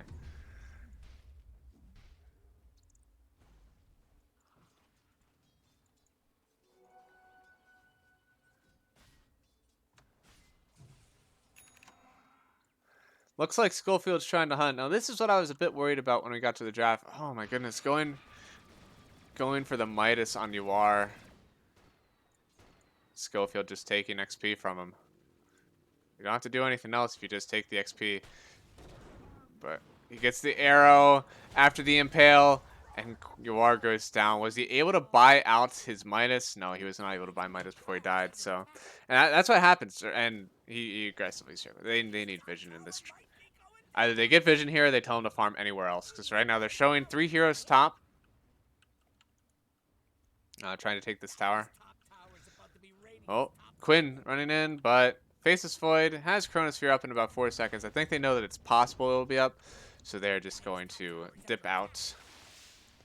They're not going to continue chasing. Now it looks like they have control. Almost all of the jungle from Quincy crew. Oh, gets the time dilation off. He has his jump. No ulti from MSS. They're not going to continue to catch. Axe running in. He does not have a blink. There's still a Chronosphere up from K1. They're rotating all their heroes down. They want to get this kill. They have Arrow and an Impale. Not a whole lot that they're going to be able to do once this Chrono goes down. So Faceless Void. Faceless Void knows it. Instead of going for something like a Midas to farm, he's going for the Maelstrom because that gives him some farming capability, and it also gives him damage while he's in the Chronosphere. SVG he doesn't get the silence off first. Tree likely could go down in this Chronosphere before anything happens. Tree gets off his ulti. They're all rooted up underneath the tier 1. SVG is just right-clicking down. Someone right-click Chrysluk. Please right-click Chrysluk. He gets the E off. He's bounced back. He's going to take damage based off the intelligence of Silencer. He's just barely going to live. Lelis goes down to the ulti, and that's the disengage. Winter Wyvern was able to get an ulti off on 3 of the heroes trying to go into the Marana. And Lelis unfortunately dies for trying to get that kill. So that was Chronosphere, but under the tier 1, they weren't able to kill anyone inside of the Chronosphere. They end up turning around with the Overgrowth and then the Silence. With a ton of damage coming from Quinn. And the Silencer honestly did a lot. And now K1 disconnects.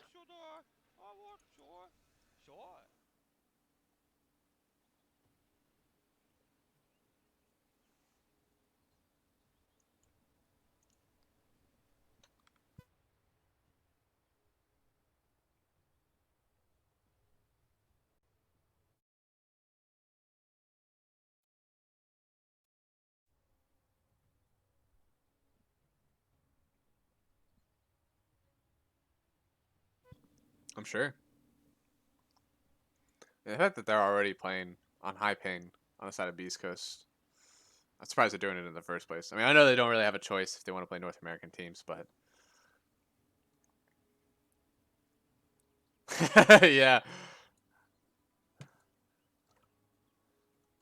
No wonder.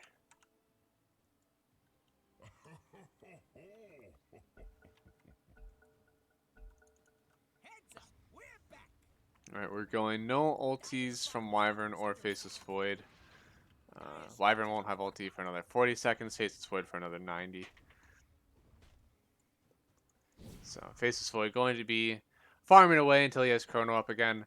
Lalo's farming away. He already has his bots and his bottle. It's a typical farming and map presence build. Taking the aggressive farm on the map.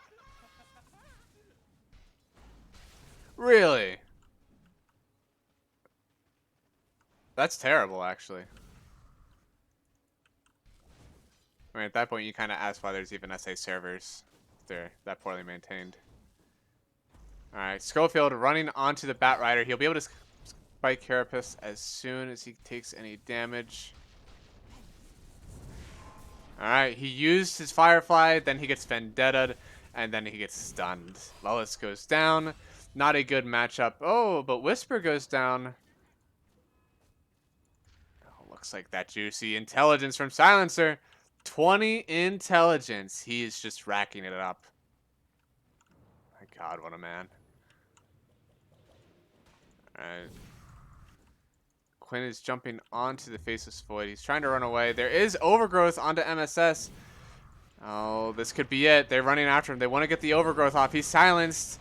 He's Arcane Cursed. I don't think you need the Overgrowth now. You're just going to keep right-clicking down while he's silenced. He's making a lot of space. Okay, now they use the Overgrowth. And Quinn gets the kill. 300 gold to him. And he's going to have a Deso soon. So, let's see. Oh, silence going on mid. And Chrislock goes down. They're going to chase after the Nyx Assassin. And he doesn't have Carapace on for 5 seconds. They're going to give... Oh, no. No one really gets the kill.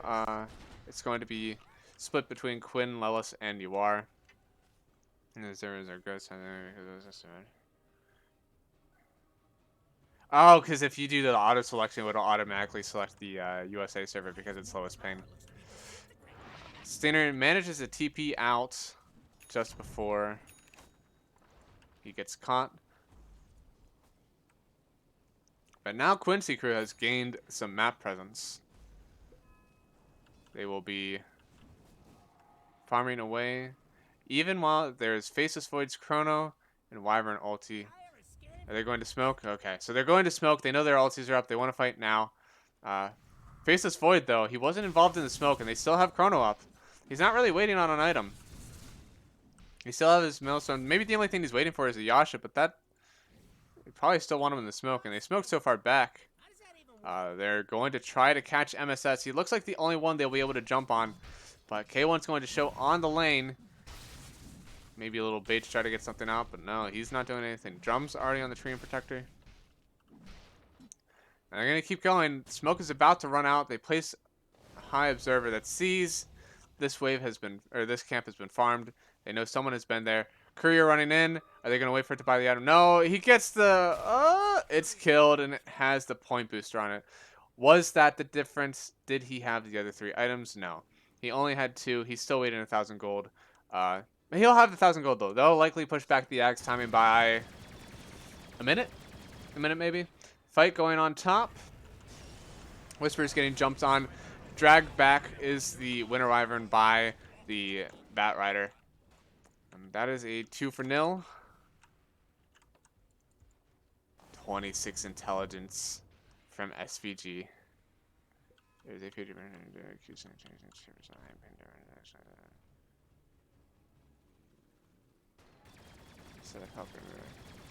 Huh. That helping it actually makes everything worse on new servers. Interesting. So I couldn't queue all servers. I'd only be able to queue a select few that I had low ping to. I mean, I could queue all of them, but not all of them at the same time. Illusion of choice. Yeah. We are region locked to everyone else's region. So. Lelis jumping. He doesn't have lasso, so he's just going to show himself. And gets the Firefly off. Push Chrislock back. Going to keep his body in front. Chrislock uses 1 charge of leap. He still has 2 more up, but he's going to die before he is able to leap away. Lelis just going to run back. Wyvern is here. Has her ulti in 10 seconds. We have them selected, but it won't queue for the ones that have it. Oh! Wow. Huh, I didn't even... Dire's top So let me select it, it just won't let me. Radiant's top rubble. Not that I would ever want or need to try it, but definitely interesting for me to know. God forbid I'm ever trying to queue on a high ping server. Alright, they find Schofield. He is invis. Gonna deward the sentries. No, they're just gonna try to... No, okay, they do deward the sentries. Lullis jumps in. They already know that the Carapace has been used. Oh, Carapace used again. Faces Void gets a chrono onto an illusion gyrocopter. It's not real. Lullis gets called, stunned, arrowed, and he gets culled by the Whisper Axe. He's gonna TP away on the Axe. But that's honestly a fine trade. If you're Quincy, especially if you get this Wyvern, the last word gives the true sight vision. He goes down. So that is a chrono used that doesn't kill anyone. Batrider gets caught. He eventually goes down, but... Oh, they catch Quinn. Quinn gets called. Nothing's breaking the Flame Guard yet, though. He's just running in. The whole team jumped on him. He wants more. He's running in with Deso. He's going for the Lincoln Sphere, so the Lincoln Sphere will... Yeah, okay, so with Lincoln Sphere, he won't be able to get immediately Wyvern ultied. At least it's no abilities that can't defend. Yeah, no, they really can't. Quinn going to be aggressive with Lullis. Lullis gets his Carapace off, gets the stun, but you're not going to get a rune out of this, man. He goes down, and SVG with 30 intelligence. He's big. He's not even level 15 yet. Once he gets the... If they keep snowballing these kills...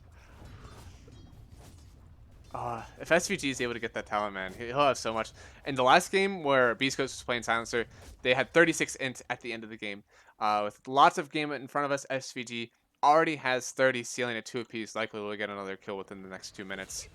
And Quinn gets the solo kill onto Axe. He is godlike. Axe only with about 11 armor. Deso gets rid of 6, takes him down to 8. That 0 to 10 threshold is still high physical damage if you're able to get them down to it.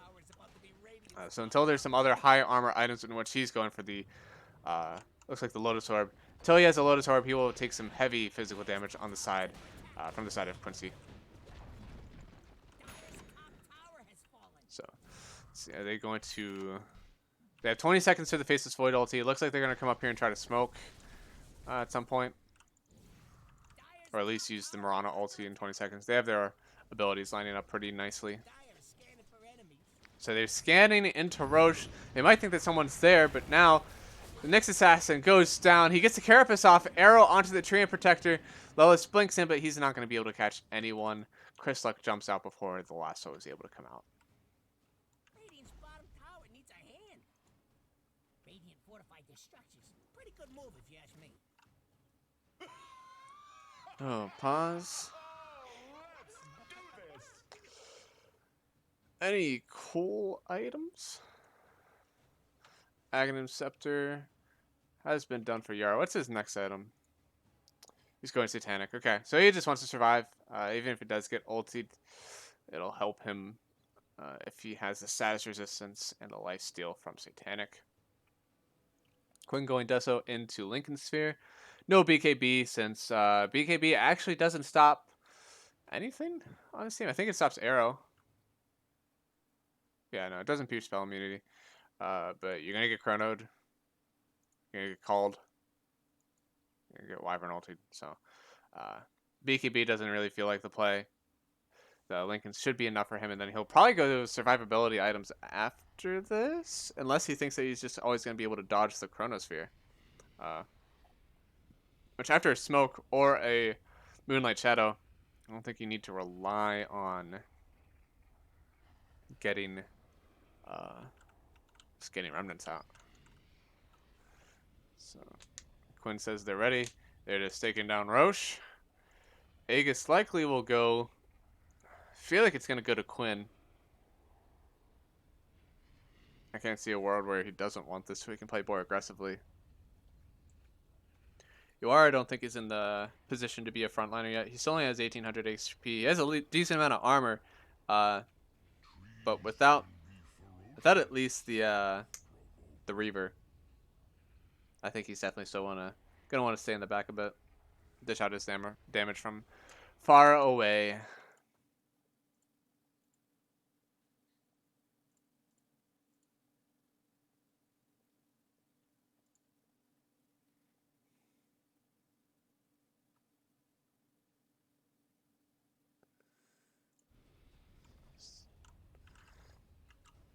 Looks like there could be a threat to the Chrono if they want, or to the Roshan if they want to go, but they're too focused on the tower down here. I think if they knew that there was a Roshan happening, they'd want to fight because they have their ultis up on the side of Beastcoast, but they're not going to be in time. The only ones that are generally close, Chris Luck and Stinner, uh, they're not going to be able to make it. Deso on to Roche to take down his armor. The War will keep rocket barraging him.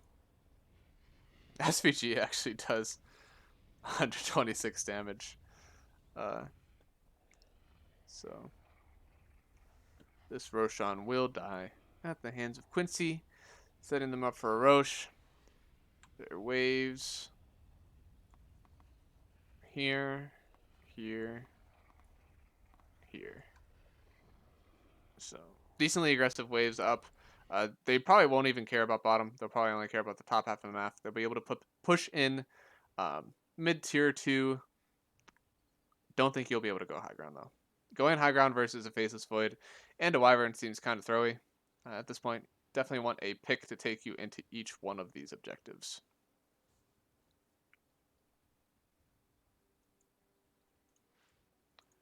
Marana, is that trying to finish her? Yeah, okay. Marana's trying to finish the Manta. Manta very good against the Silencer. Once he presses Global Silence, be able to Manta off and jump in.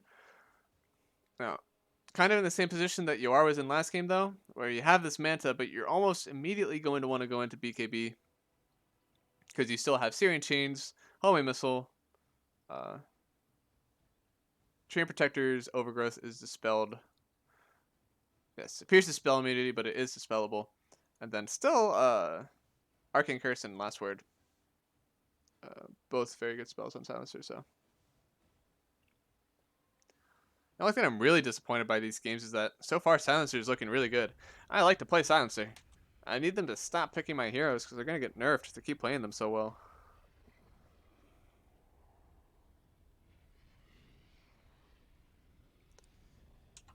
Looks like no admin in the chat. Oh, okay. Now they're in. They're saying go. If there's not a TP right away from K1, they're not getting rush. Lelis, no. They're saying that they need a second. Nyx, for whatever reason, thinks they're in here. Wants to go here.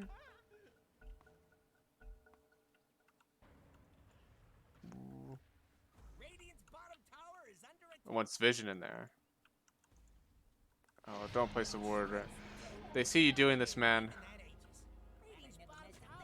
They see the ward happening. Sinner, you're gonna get the D ward out. They see all of it. He places 2 wards. Interesting. What is this? So he places a ward on the high ground, and he places one right here. So sacrificing a ward knowing that one will stay up?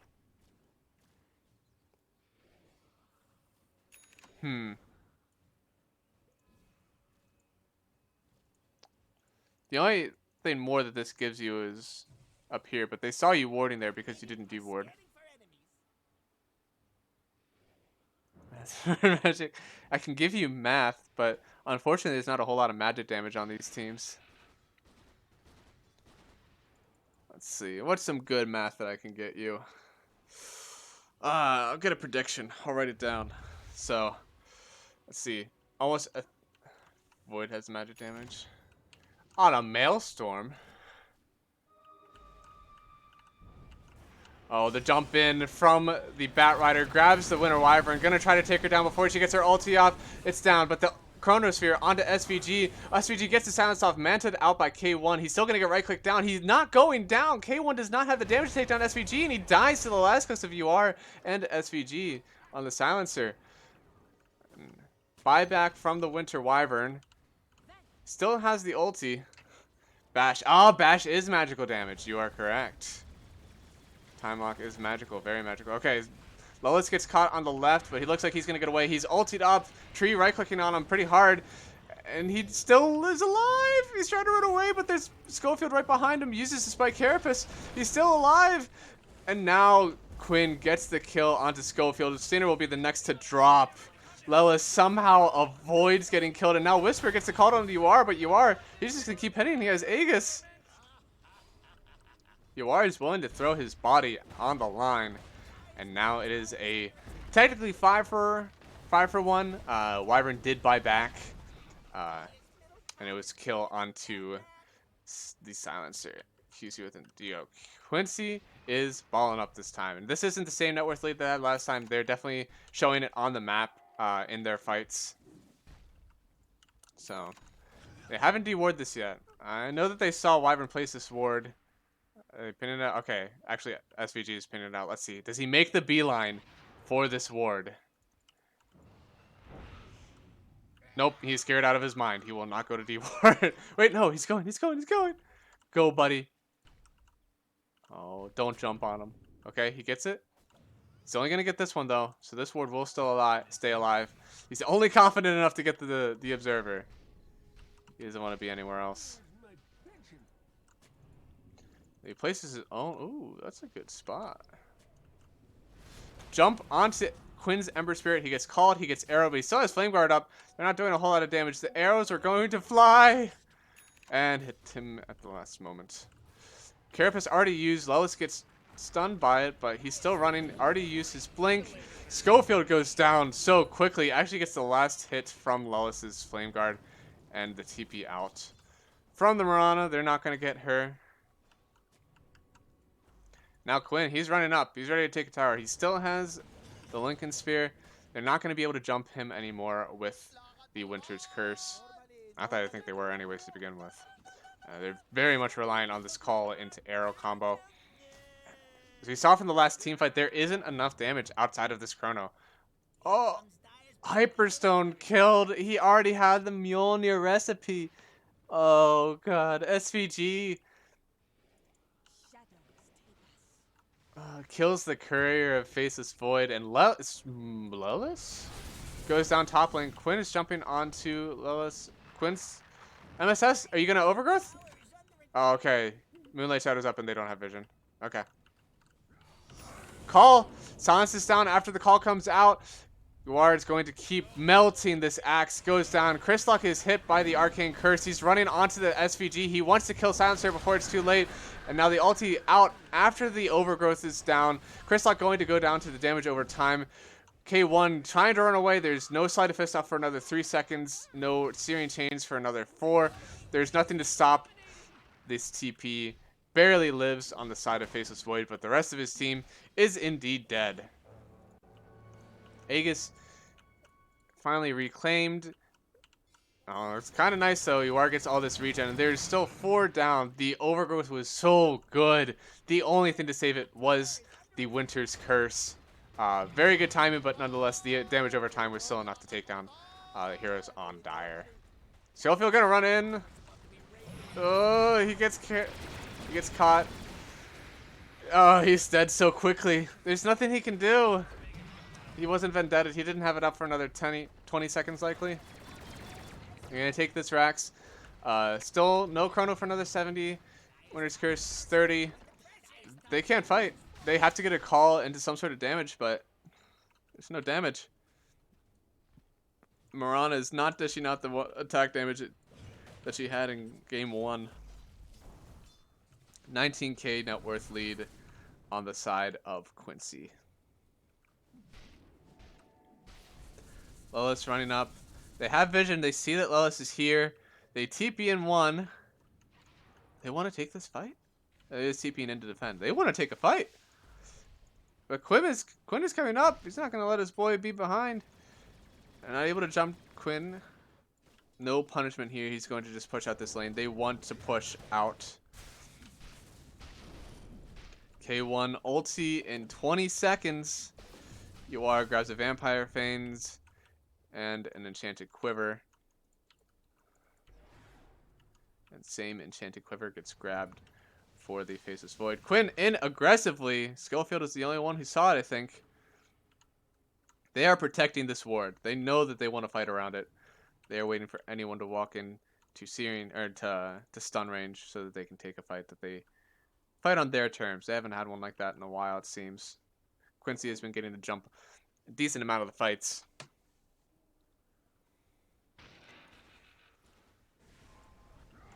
Jump onto UR. Silence comes out after the call, taking so much damage on the axe. He has to run away after he is silenced. Now, Lelis grabs the Winter Wyvern, pulls him back in. He's going to go down. K1's trying to do damage, but he's taking more damage than he's dishing out. Lelis goes down. K1 trying to time-lapse away. Crystallock goes down on the backline to Quinn and MSS. They're running after this Schofield. He has a Yules to disjoint the homing missile, but alas, still getting the damage done to kill Schofield. So K1 and Whisper both get out. That next assassin was more of a red herring to make sure that his team lived, but still 3 down. Ulti up and available for the Winter Wyvern. SVG getting gone on by K1. K1's going to run away. He knows that he can't stay there for too long. He has a solid maybe 5 seconds that he needs to be able to bash out the silencer before it is too late. He uses Manta already. Is there any dispels? No. There's no one around Quinn whenever he gets ultied. And he just kills Stainer! Stainer gets dropped. Quinn makes him pay for using the solo ulti on him, and Stainer's had enough. The rest of the team looks like he's playing, but Stainer is done. He does not want to be in this game any longer. They GG out. Quinn gets one last kill onto Whisper's axe, and we are going to a game number 3.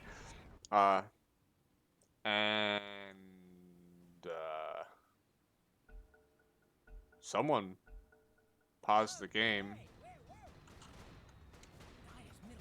Mr. Observer apologizing. I think they canceled the GG though since he paused. And now Quincy are going to have to take the rest of the Rex to prove that they won this game. Observer pause. I'm glad I don't have that power. And it's over. Quincy crew takes game number 2 at the expense of Beastcoast. Very good performance from this Ember Spirit and the Silencer. Please, Gaben, if you're ever going to watch this game, do not nerf my boy Silencer.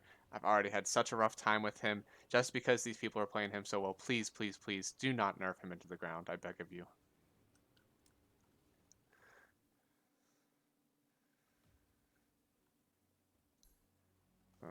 Looking at the game stats, pretty good item build, straight up from Quinn. He was doing the physical damage that they needed while UR was able to farm it out.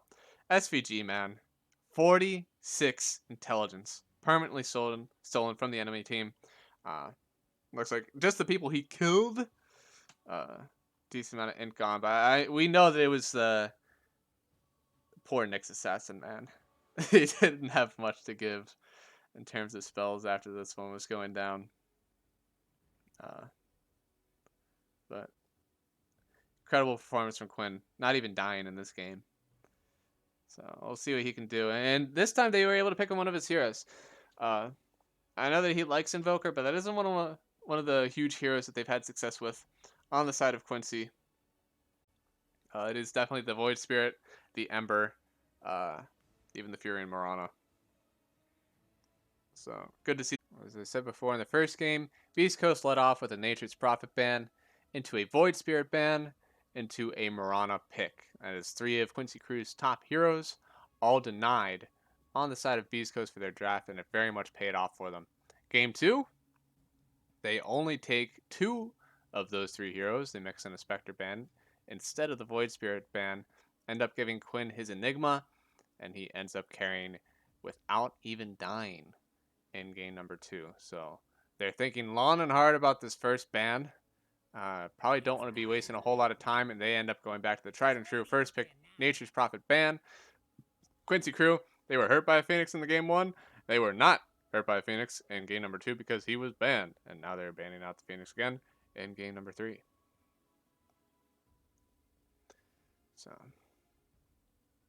see, likely will be a Void Spirit ban or a Ember ban if they 5 seconds left. are too scared of the Ember coming back.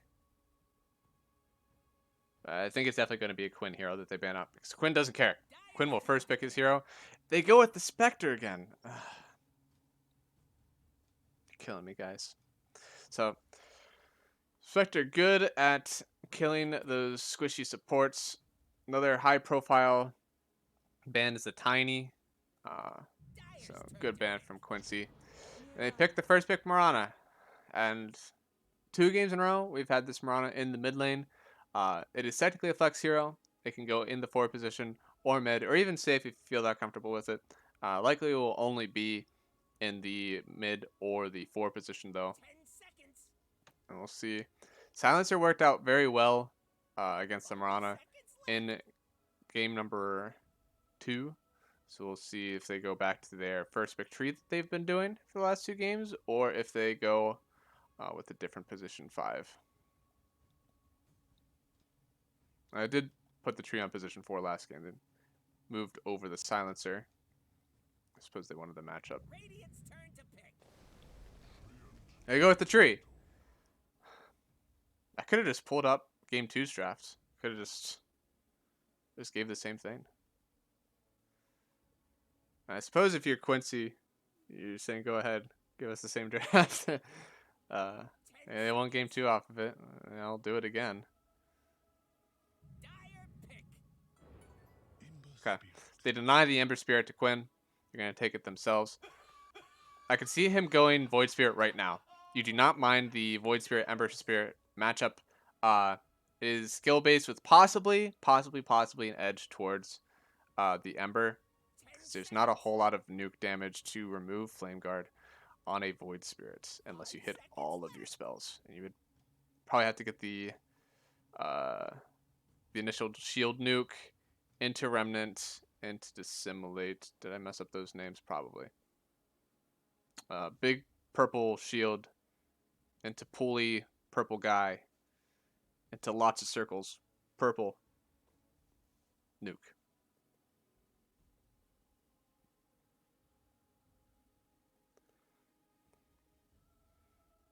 Quincy doesn't know what they want. I think you really want this Void Spirit, guys. I think you really want it. You already see your mid lane matchup. You can pick the Void Spirit. Maybe you deny a few more position 5s that you don't like playing against as a Void Spirit. Because right now, you don't see a whole lot of jump on supports. You only see the Mirana. And while Mirana is a fine one to jump, you also don't see what the save could be on the position 5. It should be the only reason they're thinking about this pick.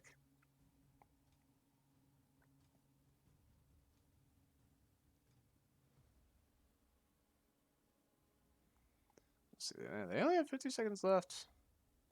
Don't put yourself into a hole, guys. Alright, they go with Monkey King. They're going aggressive. Monkey King versus Ember Spirit is not a kind matchup for Monkey King, or not a kind matchup for Ember Spirit. Especially on high ping. Monkey King, about level 3, will want to just build up the stacks on you and run under the Ember Spirit, which is typically what it wants to do to a Monkey King. But anytime you Flame Guard and run in as an Ember Spirit, you're going to get Jingu'd up, and he's going to be able to lifesteal off of you and creeps with his Boundless Strike. The only way that you're going to be able to stop that is if you Sleight of Chain at the very, very correct time. Difficult on about 100 ping. So maybe a bit of ping abuse from Quincy Crew, but it's already a matchup that you win as my Monkey King. So ban out the Silencer on Beastcoast along with the Beastmaster. Quincy Crew wanna stop them from flexing this Ember to save with a strong mid against the Monkey King. They might be already prepared to have this Ember Spirit in the safe, and maybe not the Mirana mid, but a different strong mid to take over. You only got 5 seconds. Even less now.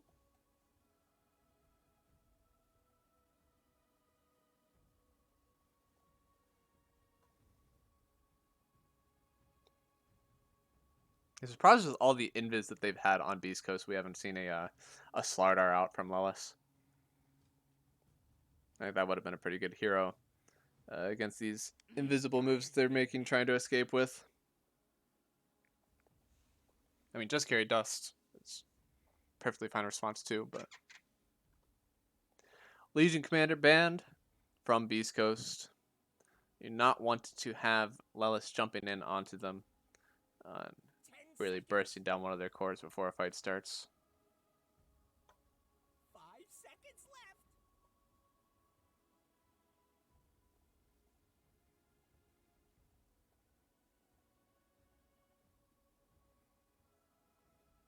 What do they want to ban? I think you want to ban now to enable your safe lane pick. Once your position 5. It seems like they've been picking Lelis' hero last. Ursa. They usually don't pick Ursa till the 3rd phase on the side of Beast Coast. Maybe they were thinking of it early. But I guess they didn't have any other carries they really wanted to ban out, or any other heroes they wanted to ban out now, so they figured they'd just get ahead. 10 seconds. You only got 5 seconds. Even less now. Radiant pick. And the Axe coming out. There's not a whole lot of other setups. They have the Axe Call into the Monkey King ulti, maybe Axe Call into the Overgrowth, and they pick Ancient Apparition. Okay. So, Ancient Apparition, pretty good against the Monkey King. He's not able to lifesteal off of his Q if you manage to get the Ice Blast onto Monkey King. It negates any regen that you get. You still take down damage. Axe will want to call in. If he's not calling this Ancient Apparition now, he is at threat to get bursted down himself. Still, it's not too bad for Axe to get a pipe. He doesn't mind getting an early hood for the regen. Though he probably already wants to have some good armor. Mirana and Ember Spirit, whenever you're not called, you're not tremendously high armor, so. Radiant's turn to pick. They pick the Rubik. They're going to try to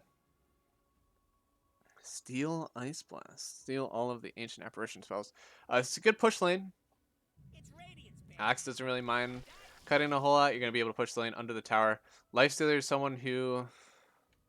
He'll lifesteal off of creeps under tower, so he'll be able to take free farm if he needs to. If the wave is getting shoved under the tower for him.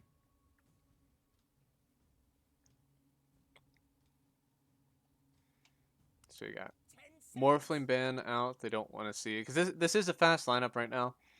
Axe is going to take a whole lot of farm on the map. Tree will only take the dangerous side lanes. Monkey King will be trying to be active on the map as much as he can. Definitely looking for a high farm your wire hero. Don't think you can take... Can't take Terrorblade. Can't take Faceless Void, I don't think, because you don't have a whole lot of chrono damage yourself on the side of Quincy. You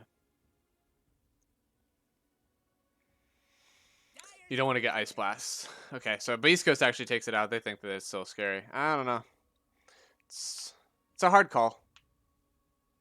I think that the Beast Coast has more damage in chrono than you do. So I don't know if you're too worried about having a Faceless Void ban. 10 seconds. Now, Animage, staple carry of the patch, still in the pool. We'll see if that gets snatched up right away from Beast Coast here. I think they're looking for an offlaner, though. Unless they do some wild things with the Lifestealer. So I think you're going to have to accept that whatever offlaner you choose has to be good versus AM. 10 seconds. And will want to jump on any of these heroes. Maybe not as much the Lifestealer, but Ancient Apparition, Ember Spirit, Mirana. You like building the Manta already for the Ember Spirits. Chains. And even the Cold Feet.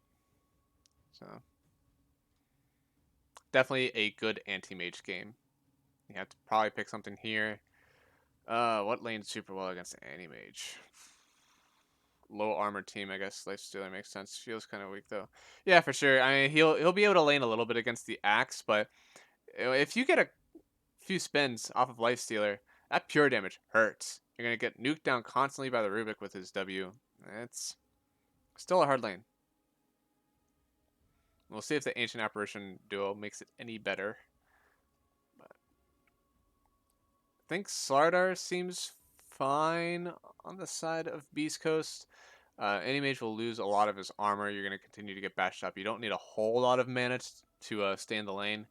The only issue will be once you get constantly right-clicked by the Treant Protector. If you don't have an escape. They go Mag. Okay. It'll enable the Lifestealer to try to farm up with whatever carry they have now. RP will be pretty good for locking down the Monkey King. Although... if you're not RPing the Rubik has a pretty good steal in this game now. You're giving him a big ulti. Rubik, I believe in the positioning of MSS. I don't think he's going to get caught in these RPs. Not an anti-mage pick. It is a Drow Ranger. There's already a decent amount of catch on the side of Beastcoast.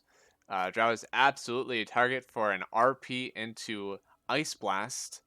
Or Searing Chains. The only thing, you don't want to get too close to Ember Spirit. You have to go Yules now in this game at some point, whether or not it's after drums.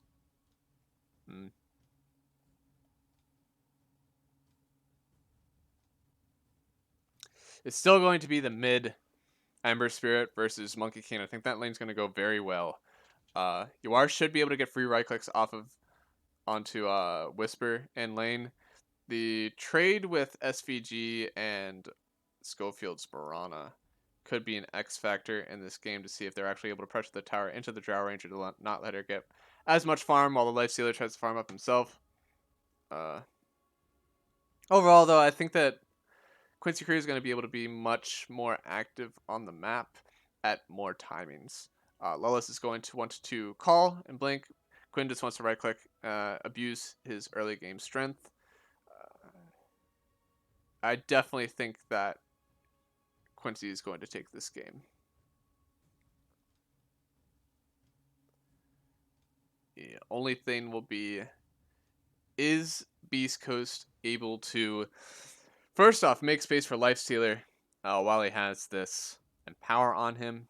Are they able to chain their stuns with the Ice Blast, take down these heroes of Quincy before they get called and destroyed by the Axe Monkey King?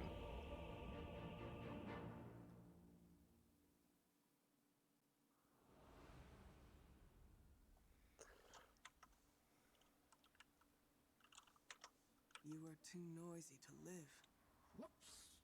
Prepare for battle!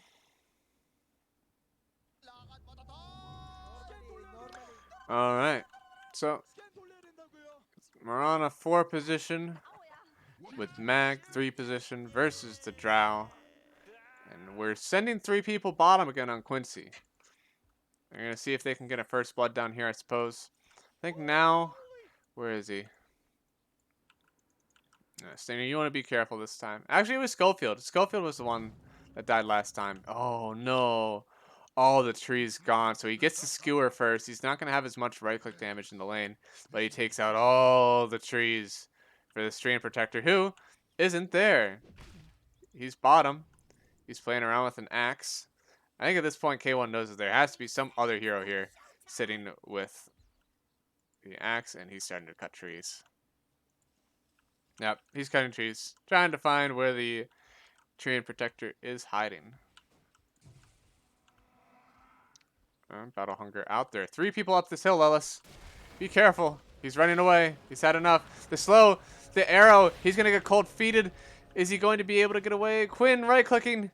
He has Jingo Mastery. He does not have his stun, but he's still going to get Stainer. And he's going to be able to TP to mid lane with still 3 charges of his Jingo Mastery after getting the first blood onto Stainer. Now, they do lose. Do they lose a rune for it? No, they still split bounties. Oh, no. They don't split bounties. It's 3-to-1 runes for the side of Beastcoast to make up for the first blood given to Quinn by the Ancient Apparition. Now Quinn trying to trade with right clicks through this Flame Guard.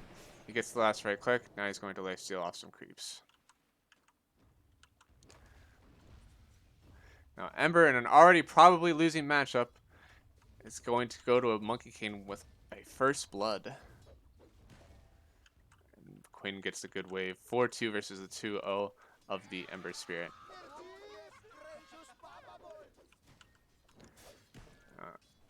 Flame Guard first will hopefully let him run at the Monkey King for a little bit, but Monkey King will still be able to trade through with these stacks of Jingu Mastery.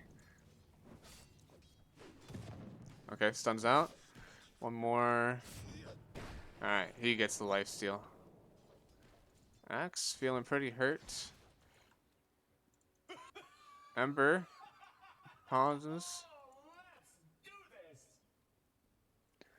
Alright, let's see. Yawar has his wave well under the tower. It looks like Whisper had his wave dragged back by Schofield. Now they're going to continue trading under tower. Oh, he didn't get anything out of the first wave. Oh no, Whisper sitting at 0-1. Drought 3-0. And hopefully he gets some Larry kicks here, but SVG is strolling in. Schofield has the arrow. There's only skewer, so the play would probably be to skewer into the tower and the arrow while he's running away. And bottom, Stinger doesn't have any more abilities. He uses Cold Feet, try to get the kill onto Axe up here in this skirmish bot. And he's going to bring out some mangoes. Salves up.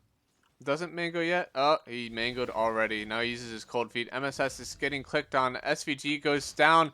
He got the skewer under the tower. Nice. I should have watched it after I called it. I need to believe in myself. So now Stinner has point in his E, but he has basically no mana. Alright, Rage is off the Battle Hunger. I just want to watch this mid matchup, man. Quinn is going hard. I'll try to keep a lookup for the kills. 2 stacks of Jingu already on the Ember Spirit. He fakes out the stun. He could get the stun now to get the Jingu off. He does. So he gets Jingu. He has the lifesteal. Mirana is looking mid, but she's not going to be able to do anything right now, especially not with Jingu up. And now Quinn, 15-8 versus the 5-1 of Ember. He is having a field day. He is halfway, almost to level 4. Just hit 3 on Chris Luck. 2, 3, 4. One more for Jingu. One for Jingu. He gets Dragon on, but he's gonna kill both of them, I think.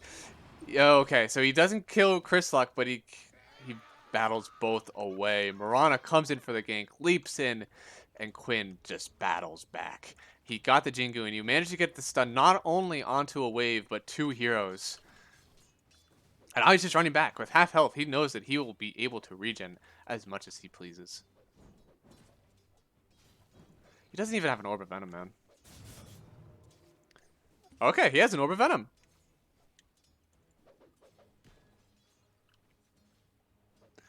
Just brought it out on Courier. Something happening bottom? No. Something happening top? Yes. SVG going on to Whisper. Whisper still has Skewer, so he's going to get away eventually. SVG has his own Orb of Venom, trying to keep people there. Alright, bottle refill for Chris Luck. He needs all the help he can get. This mid matchup. That's what you get when you first pick Ember to a team that first picks Ember. They know exactly what they don't like playing against whenever they first pick an Ember Spirit. So, fortunately, they did not have the bans to protect this first pick Ember Spirit, and they were able to pick up the Monkey King on the side of Quincy. It's like both mid lane and top and bot are all going pretty well for the side of Quincy. Now, it is very even in the bot lane. 17-2 to the 17-0. Barely a favor towards Lelis on his axe. Meanwhile, let's see. What was the rune grab? No. Top. You are trying to right-click down Whisper, but he's under tower. He's going to run away.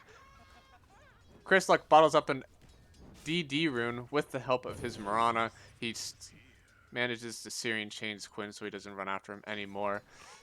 You are trying to run. He runs away from the skewer. Schofield is finally back top. He wants to get the arrow off. You are just wants to run away. He's going to get one last right click. He gets the last click off, but he dies, so he doesn't get the XP. He only gets the kill gold for killing Whisper. Quinn running mid. He's going to get one more last click off. He hits Chris Luck with it. He wants to get the stun that gets... Yep, he got both the creeps and the hero. A is here right now. Is there going to be a... Okay, so there's a cold feet, but there is no Syrian chains at the moment. Schofield dives top to SVG while I'm watching this. Quinn manages to live. There's a TP coming from... Looks like Rubik, but he canceled it because he realized that Quinn was no longer in need of his services. Hey, Thano.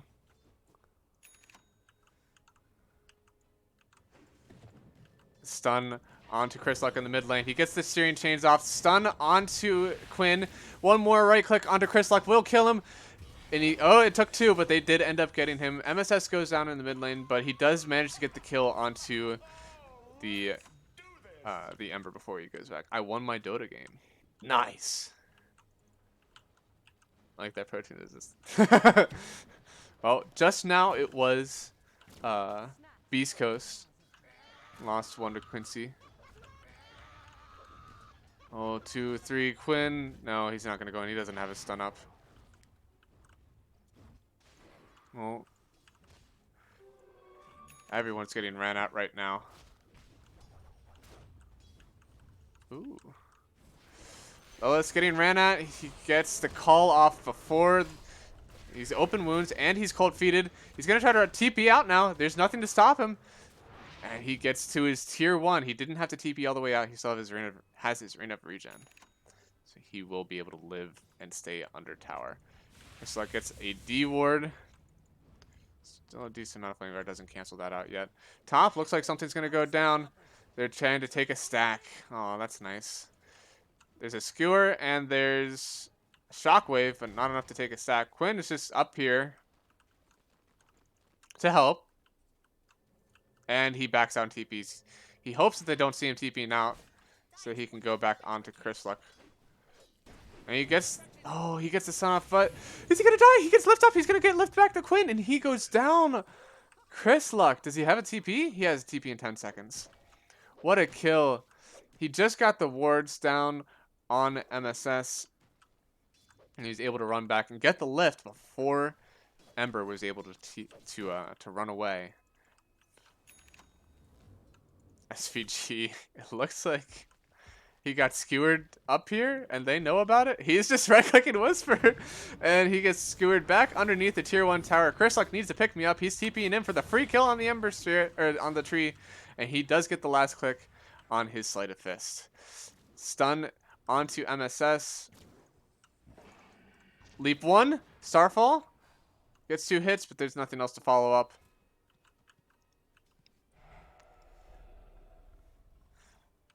Alright. Lanes are starting to break down a bit. But not too much. I'll keep it a little bit on last hits. Alright, one. Okay, so he just wants the remnant back under the tower to get his last hits. His crepes. Yeah, fuck it. Let's see what net worth is. So, heavy lead on Quinn. Thanks to a very good lane. The RP onto 2. Skewered back. Just under tower for UR. Not quite for MSS. MSS still going to go down to the cold feet. Dies. And UR is going to try to get out. Leap 2 from Schofield. He has 1 left. He is earned up, but he is also tree armored up. He goes down to the magical damage of the Schofield Marana after Starfall. That is 2 down. A very nice... Oh, Quinn jumping in, but he already used his stun. And he already used his leap, so he's going to try to get Stainer. Stainer goes down to the Jingu stacks. They're going to keep running. SVG doesn't have ulti, but he wants in. Skewered under tower. Schofield goes down to Quinn. Whisper gets SVG, but I think he's going to go down to Quinn. No, Quinn just wants to run away. He doesn't have anything else to offer in this fight. Lela's taking a juicy stack.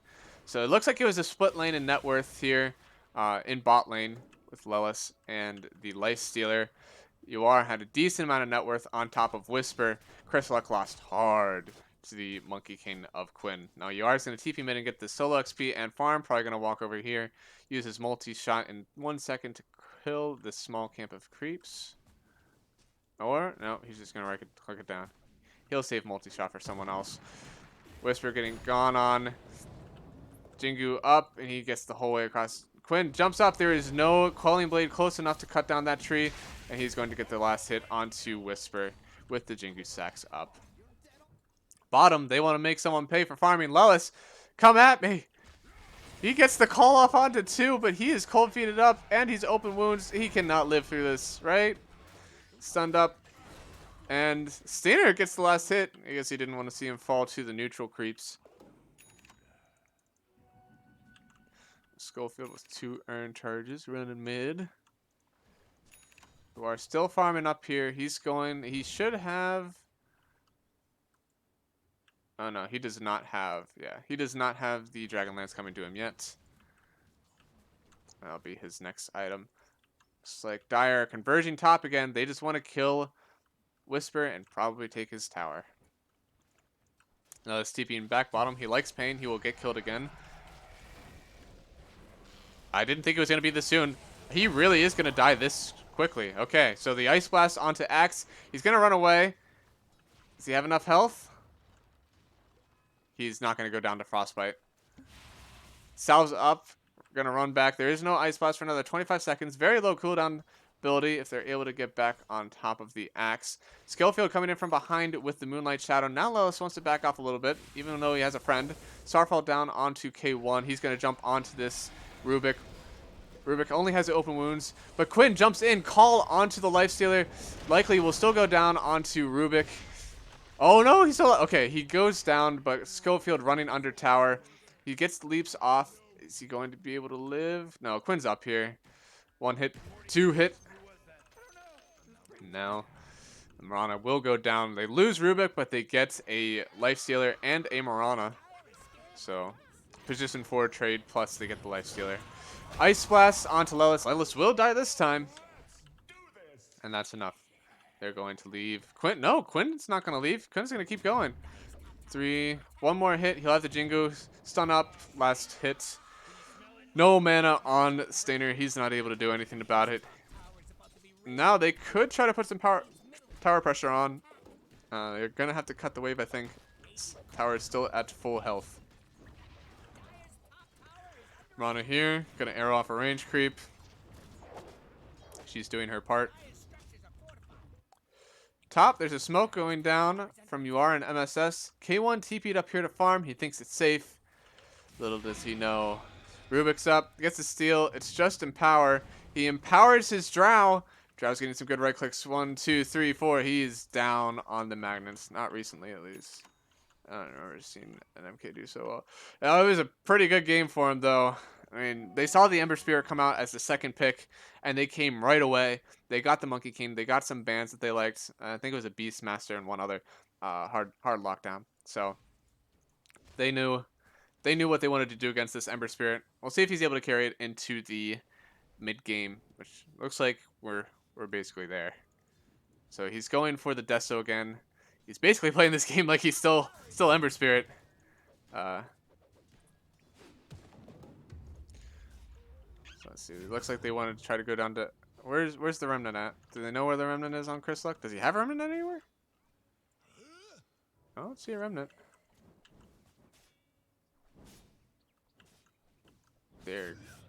They have 3 heroes down here. They could just be content with taking the tower, but they do have the Overgrowth and Empower. I don't think they mind taking a fight right now. Although that Empower steal, it's pretty hype. He's just gonna give it to Quinn. Let him hit the creeps.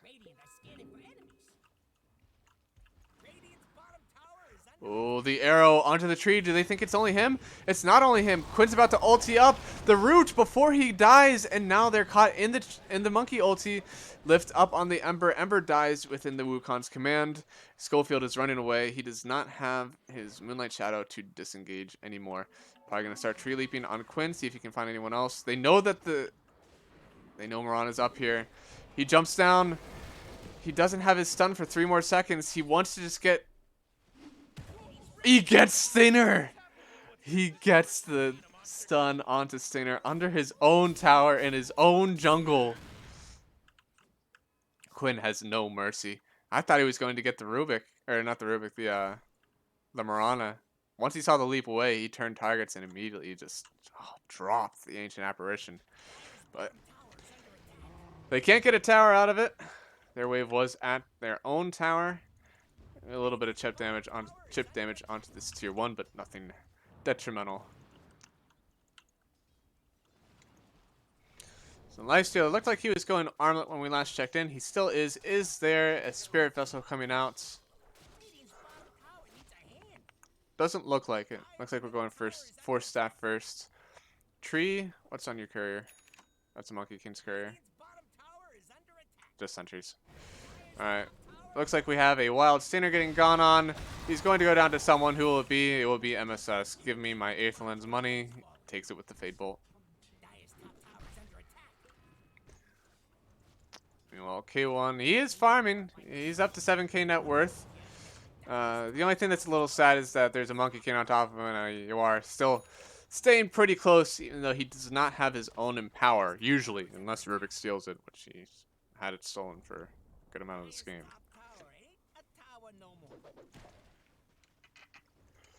So Quinn has the Deso up. He's going for the BKB. Damage into a safe build. At this point, he just wants to survive these fights, get his damage off for his Jingu to heal him up. Looks like this is where Beastcoast is, and this is where they need to be. They could jump on Stinger. Smoke up. They're not going to find them on the low ground. Looks like they're converging high ground now, at least on Schofield and Ember. SVG finds the Mirana. Leech Seed is down. Chains, they don't get to stun him yet. Ice Blast onto 2. Quinn jumps in. They kill Schofield, but SVG goes down to the Ice Blast. Now MSS goes down. Buyback onto Tree and Protector. He's trying to come back in this game. The call brings the Ember Spirit back into the the Monkey King ulti. Monkey dies, but Axe pays for his sins. He dies, and Luar gets 2 procs to kill Stinger before the fight ends. So 3 for 3. There's a buyback onto the Tree and Protector. And overall, even fight. Even XP. Even gold.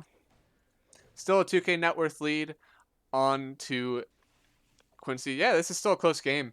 I'm not sure who even fights bode well for right now. Monkey King becomes burstable, especially with a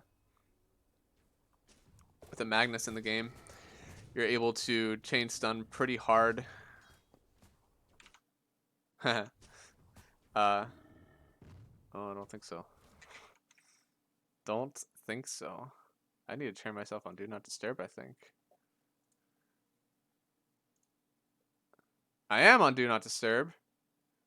Uh-oh. I'll have to figure that out later.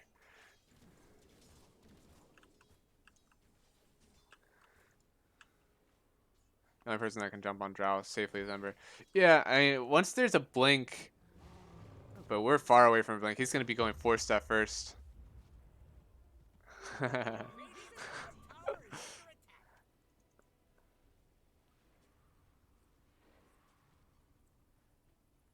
Yeah, once there's a blink out on Mag. Oh, there is a blink. Okay, we have the blink out right now.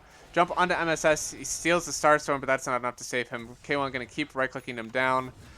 And Chris Luck gets the steal. The kill secure. If they're able to get a blink RP onto the Monkey King, he will definitely... I don't know. Maybe not definitely die, but he should die at least if he's alone. Still have the arrow to follow up. Arrow. Searching. Tree is dusted, but they do not have the vision on him. Whisper's going to skewer. Take down some trees. No, okay, he's just going to run back. Chris earned there. He pressed that slate button.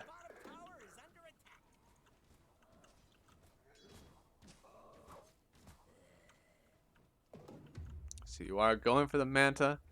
Very good Manta game with the chains and the cold feet. Whisper gets caught. He has his skewer up. He runs away. Quinn jumped in way too late. They're not going to be able to catch anyone else. Steiner throws down the ward to see if anyone else is going to be following, and they are backed.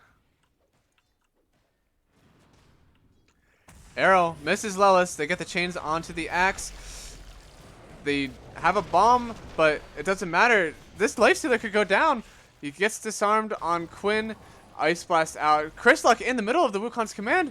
Is he going to get bursted? No, he's able to get his Remnant out. Remnant's away. Steiner goes down. Axe used up. Oh, Chrisluck went down on the backside. You are. What? How? I thought he was out. You are? Take no prisoners. Gets the kill onto Ember Spirit. Oh, the rest of the fight was happening in the jungle. The green arrow.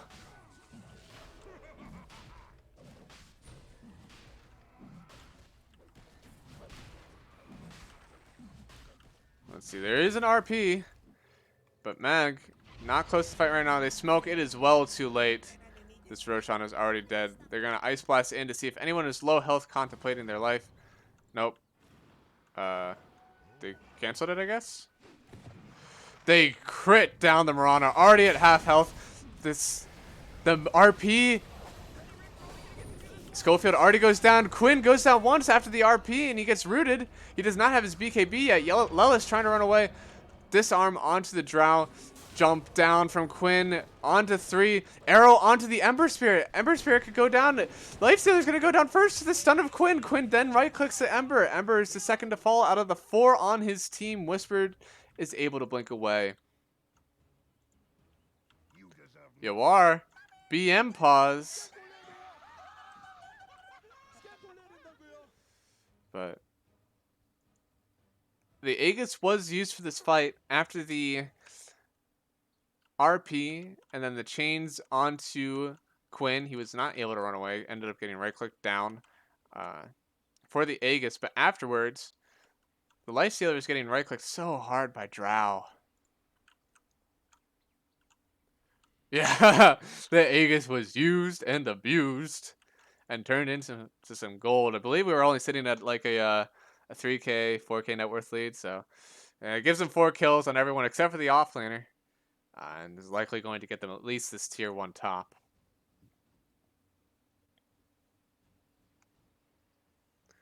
So we'll see what the next play is. I mean, at least we're seeing that Quinn bleeds. Is again, no deaths for the second game in a row. So once this BKB comes out, which it might be coming on Courier after that fight, there is so much gold in there. Yep, there is a BKB coming on this Monkey King. I think at this point he's free to go for an Abyssal Blade. Or really stop this Lifestealer. I think the Lifestealer's build is really good. Honestly, I think the armlets to give him that right click, and then the halberd to give him the evasion for the Drow, status resist for the stuns and the call, self HP redunce, lifesteal amp. It's the perfect item for him, without a doubt. It's just you need so much more. He's going for the Deso first, then he's going for a Manta. So he wants the Manta off the silence. After he has the Deso, that Deso's another, what, 2,000 gold down the line? This is 2,000 gold down the line for a 500 net worth, or 500 gold per minute Lifestealer. He's looking at not another 5 minutes without this Deso. After he has the Deso, he's going to go for a Manta style. We're looking at a 10-minute Manta where he's going to get silenced. Hopefully, after he gets the rage off so he's unaffected.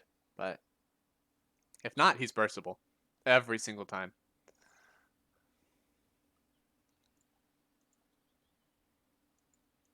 So there's the math. Eventually we'll have magic. I don't even have a deck of cards.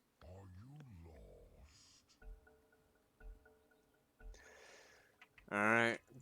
You are right clicking away a tower. Hurricane Pike Yasha. 200 damage.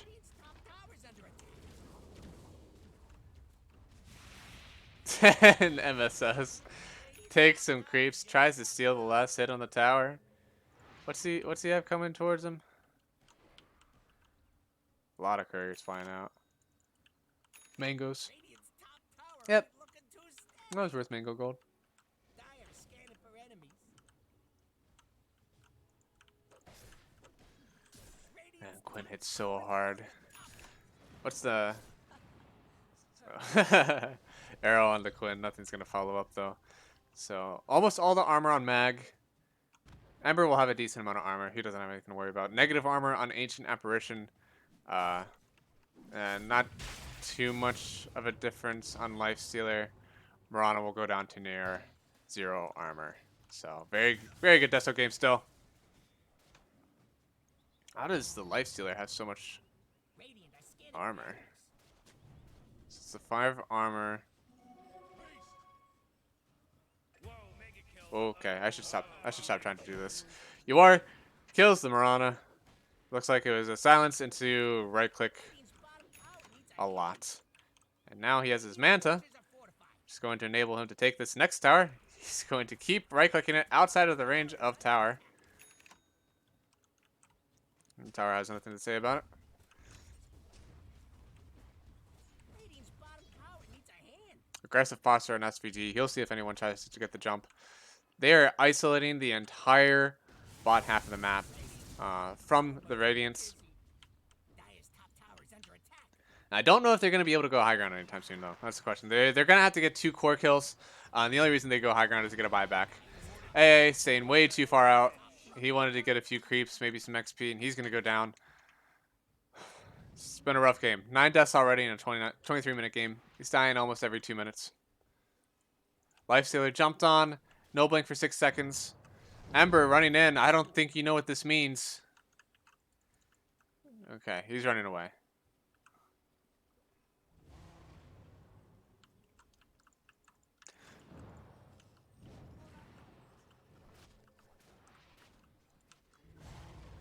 I'd like to say that there is a way that this game goes fine, I'll take that. but I don't know. Beastcoast seems to be in a very rough position where this Drow, seeming to scale better with the items at the moment, is doing really well. It's almost even net worth for the Lifestealer. At least the Lifestealer is living.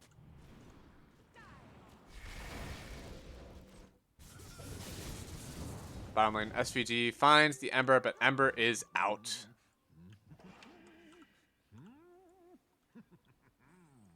Smoke up on the side of Dire. They want something to happen. They're tired of sitting around and farming. That's what Drows do. They find Mirana is lifted up. A few right clicks. He actually hit him enough to get the Jingu stacks. I honestly thought he would die before he even had a chance. Empowered up onto the Ember Spirit. They're waiting for Quinn to show in this wave. And they show their heroes. I think he wants to blink RP Skewer under tower, see if they can get a chain's cold feet out. Quinn does have BKB, so it has to be pretty perfect chain stun with a Mirana arrow.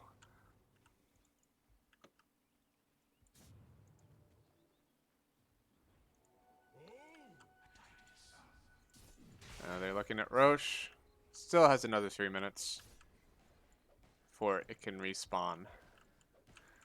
So Smoke only got the Mirana, not the worst thing in the world. They're trying to make up a net worth lead, and they're going to smoke again. Chris Luck and Whisper sitting on a high ground. They are trying to make sure that they are not the ones to fall victim to this smoke gank. They think they're in Roche. There's no Roche, though.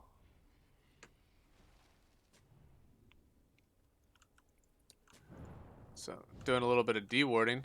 Clever ward on this high ground. They won't think to look there if there's already a sentry up that hasn't been de-warded. Dire structures are fortified.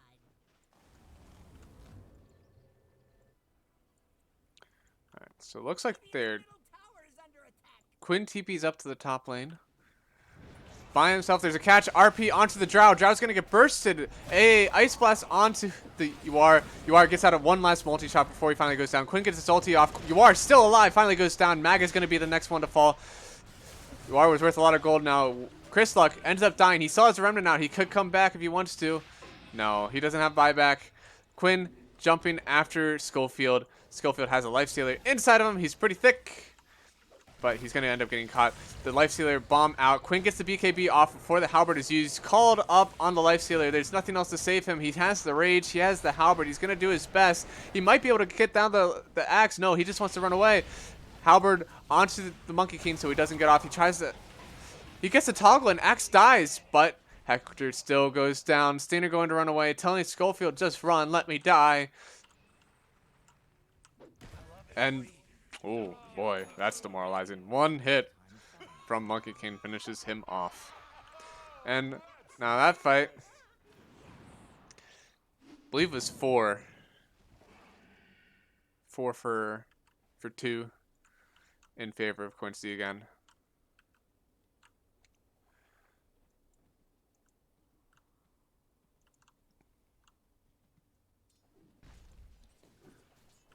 So another one fight from Quincy. He's going to extend this gold league. Tries to skewer back SVG, but he just lazily lists to the left to avoid getting caught. Quinn, is that in Mjolnir coming out right now? No. They found someone bottom. They find the Ember. He has his Yules. He's going to get up. Call next coming on Axe. Axe does not get the call on time. Ah, it's a Basher. Okay. Basher on Quinn. He has the value Hyperstone, so he will get some fast clicks off to stack his Jingu Mastery. This game seems like it's 1 or 2 big fights away from being over. In order to prepare for this, let's see what the items are on Beastcoast. Aether Lens on the Magnus.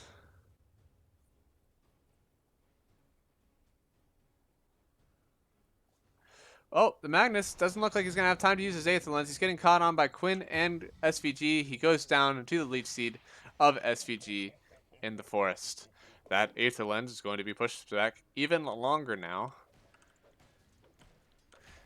Quinn getting... So he's using the Hyperstone to finish an Assault Cuirass. It'll give him some armor. Lelis called the K1 Lifestealer back into his own tower. Stun misses. Lifestealer is still hidden sweet and tuck inside the Ember. He finds the monkey on the trees, tries to destroy them before he gets down, but he does get down in time. He still has his Yules to dispel the silence if he wants to. Lelis calls the Marana. SVG gets hit by the Ice Blast solo. And up on the Marana, is he going to be able to leap out? No, he gets Calling Bladed before he's able to take the leap away. And that is one down on the side of Beastcoast. Let's see if Quincy are able to get anything out of it. It looks like with the waves pushed in as they are, they'll at least be able to get this top tier 2, unless they just waiting for rush. 15 seconds. Ron will be up. They didn't see an RP get used, so that could be a comeback potential for Beastcoast if the Roche is getting taken while there's still an RP in the game. However, MSS, he wants it. He would love to see an RP cast in front of him. Gets the lift onto the Ember Spirit. Ember Spirit gets called. Manages to get out. Remnant onto the low ground. Not able to get silence on from UR. That is Quinn's BKB. 9-second charge that is used in a disengage. Now Lifestealer has the halberd, and instead of going for the mantle right away, he gets himself some armor to combat that Desto on Ember Spirits. So this plate man will eventually go towards the Assault Cuirass, but he looks like he's still queuing up this Manta. He has a kind of hodgepodge of items. Alright, Lelis blinks into the Lifestealer. Lifestealer is going to get bursted down by physical damage before anyone has a chance to save him under the tier 1 tower of Quincy. Lelis still running. He's going to get Stainer. Stainer gets got by Quinn, actually, in the end. I thought it was the multi-shot that was going to pick him off, but instead Quinn does get the last hit. They're still chasing. Schofield is low. Not low, in the bot lane. Misses. Gets the lift onto the Marana, then the nets. Yules offensively on the Monkey King, but it's not enough.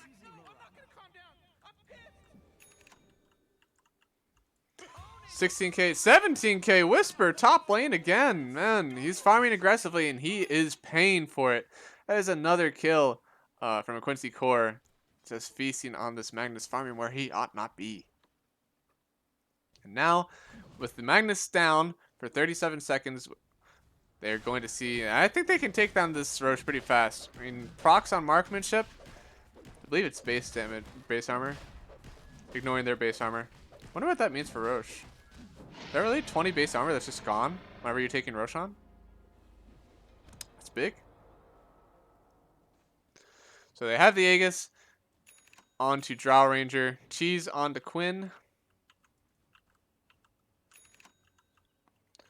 So Monkey King, he'll be able to get his BKB off before they're able to burst him likely. Unless it is very quick. They have to get RP into Arrow if they want to stop Quinn from getting off his BKB before he hits Cheese. There's no Basher of the Swords coming out on the Lifestealer yet, so he'll have likely free reign to operate on this Monkey King.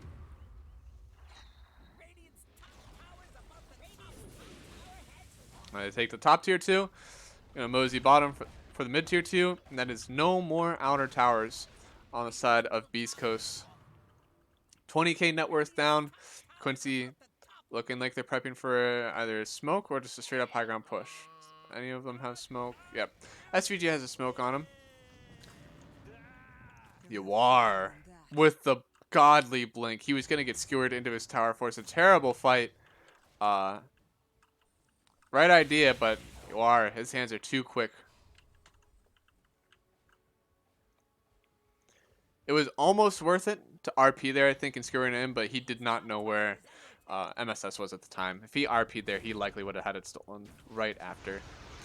Yule's up from the Marana, trying to save herself, but she's going to get hit by the multi-shot. She has to use her ulti she feels to survive.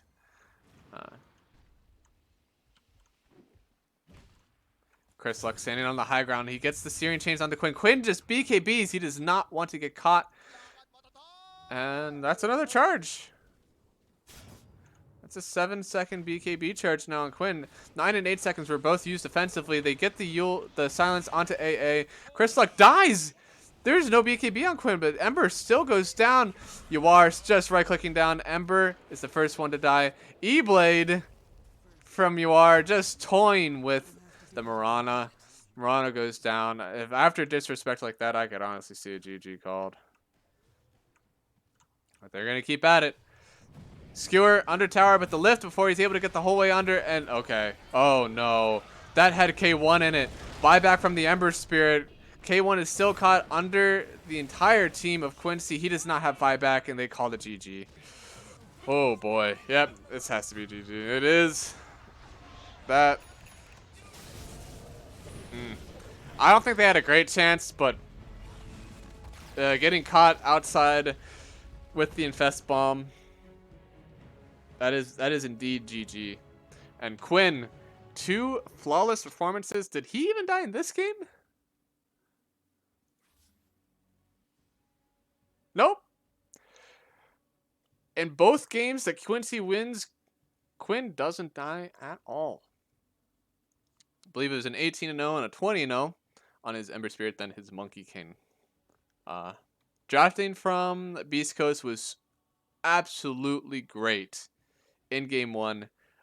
They definitely let some Quinn heroes slip through the cracks. And a nice series. Yeah, thanks for joining, man. I appreciate it, Lump.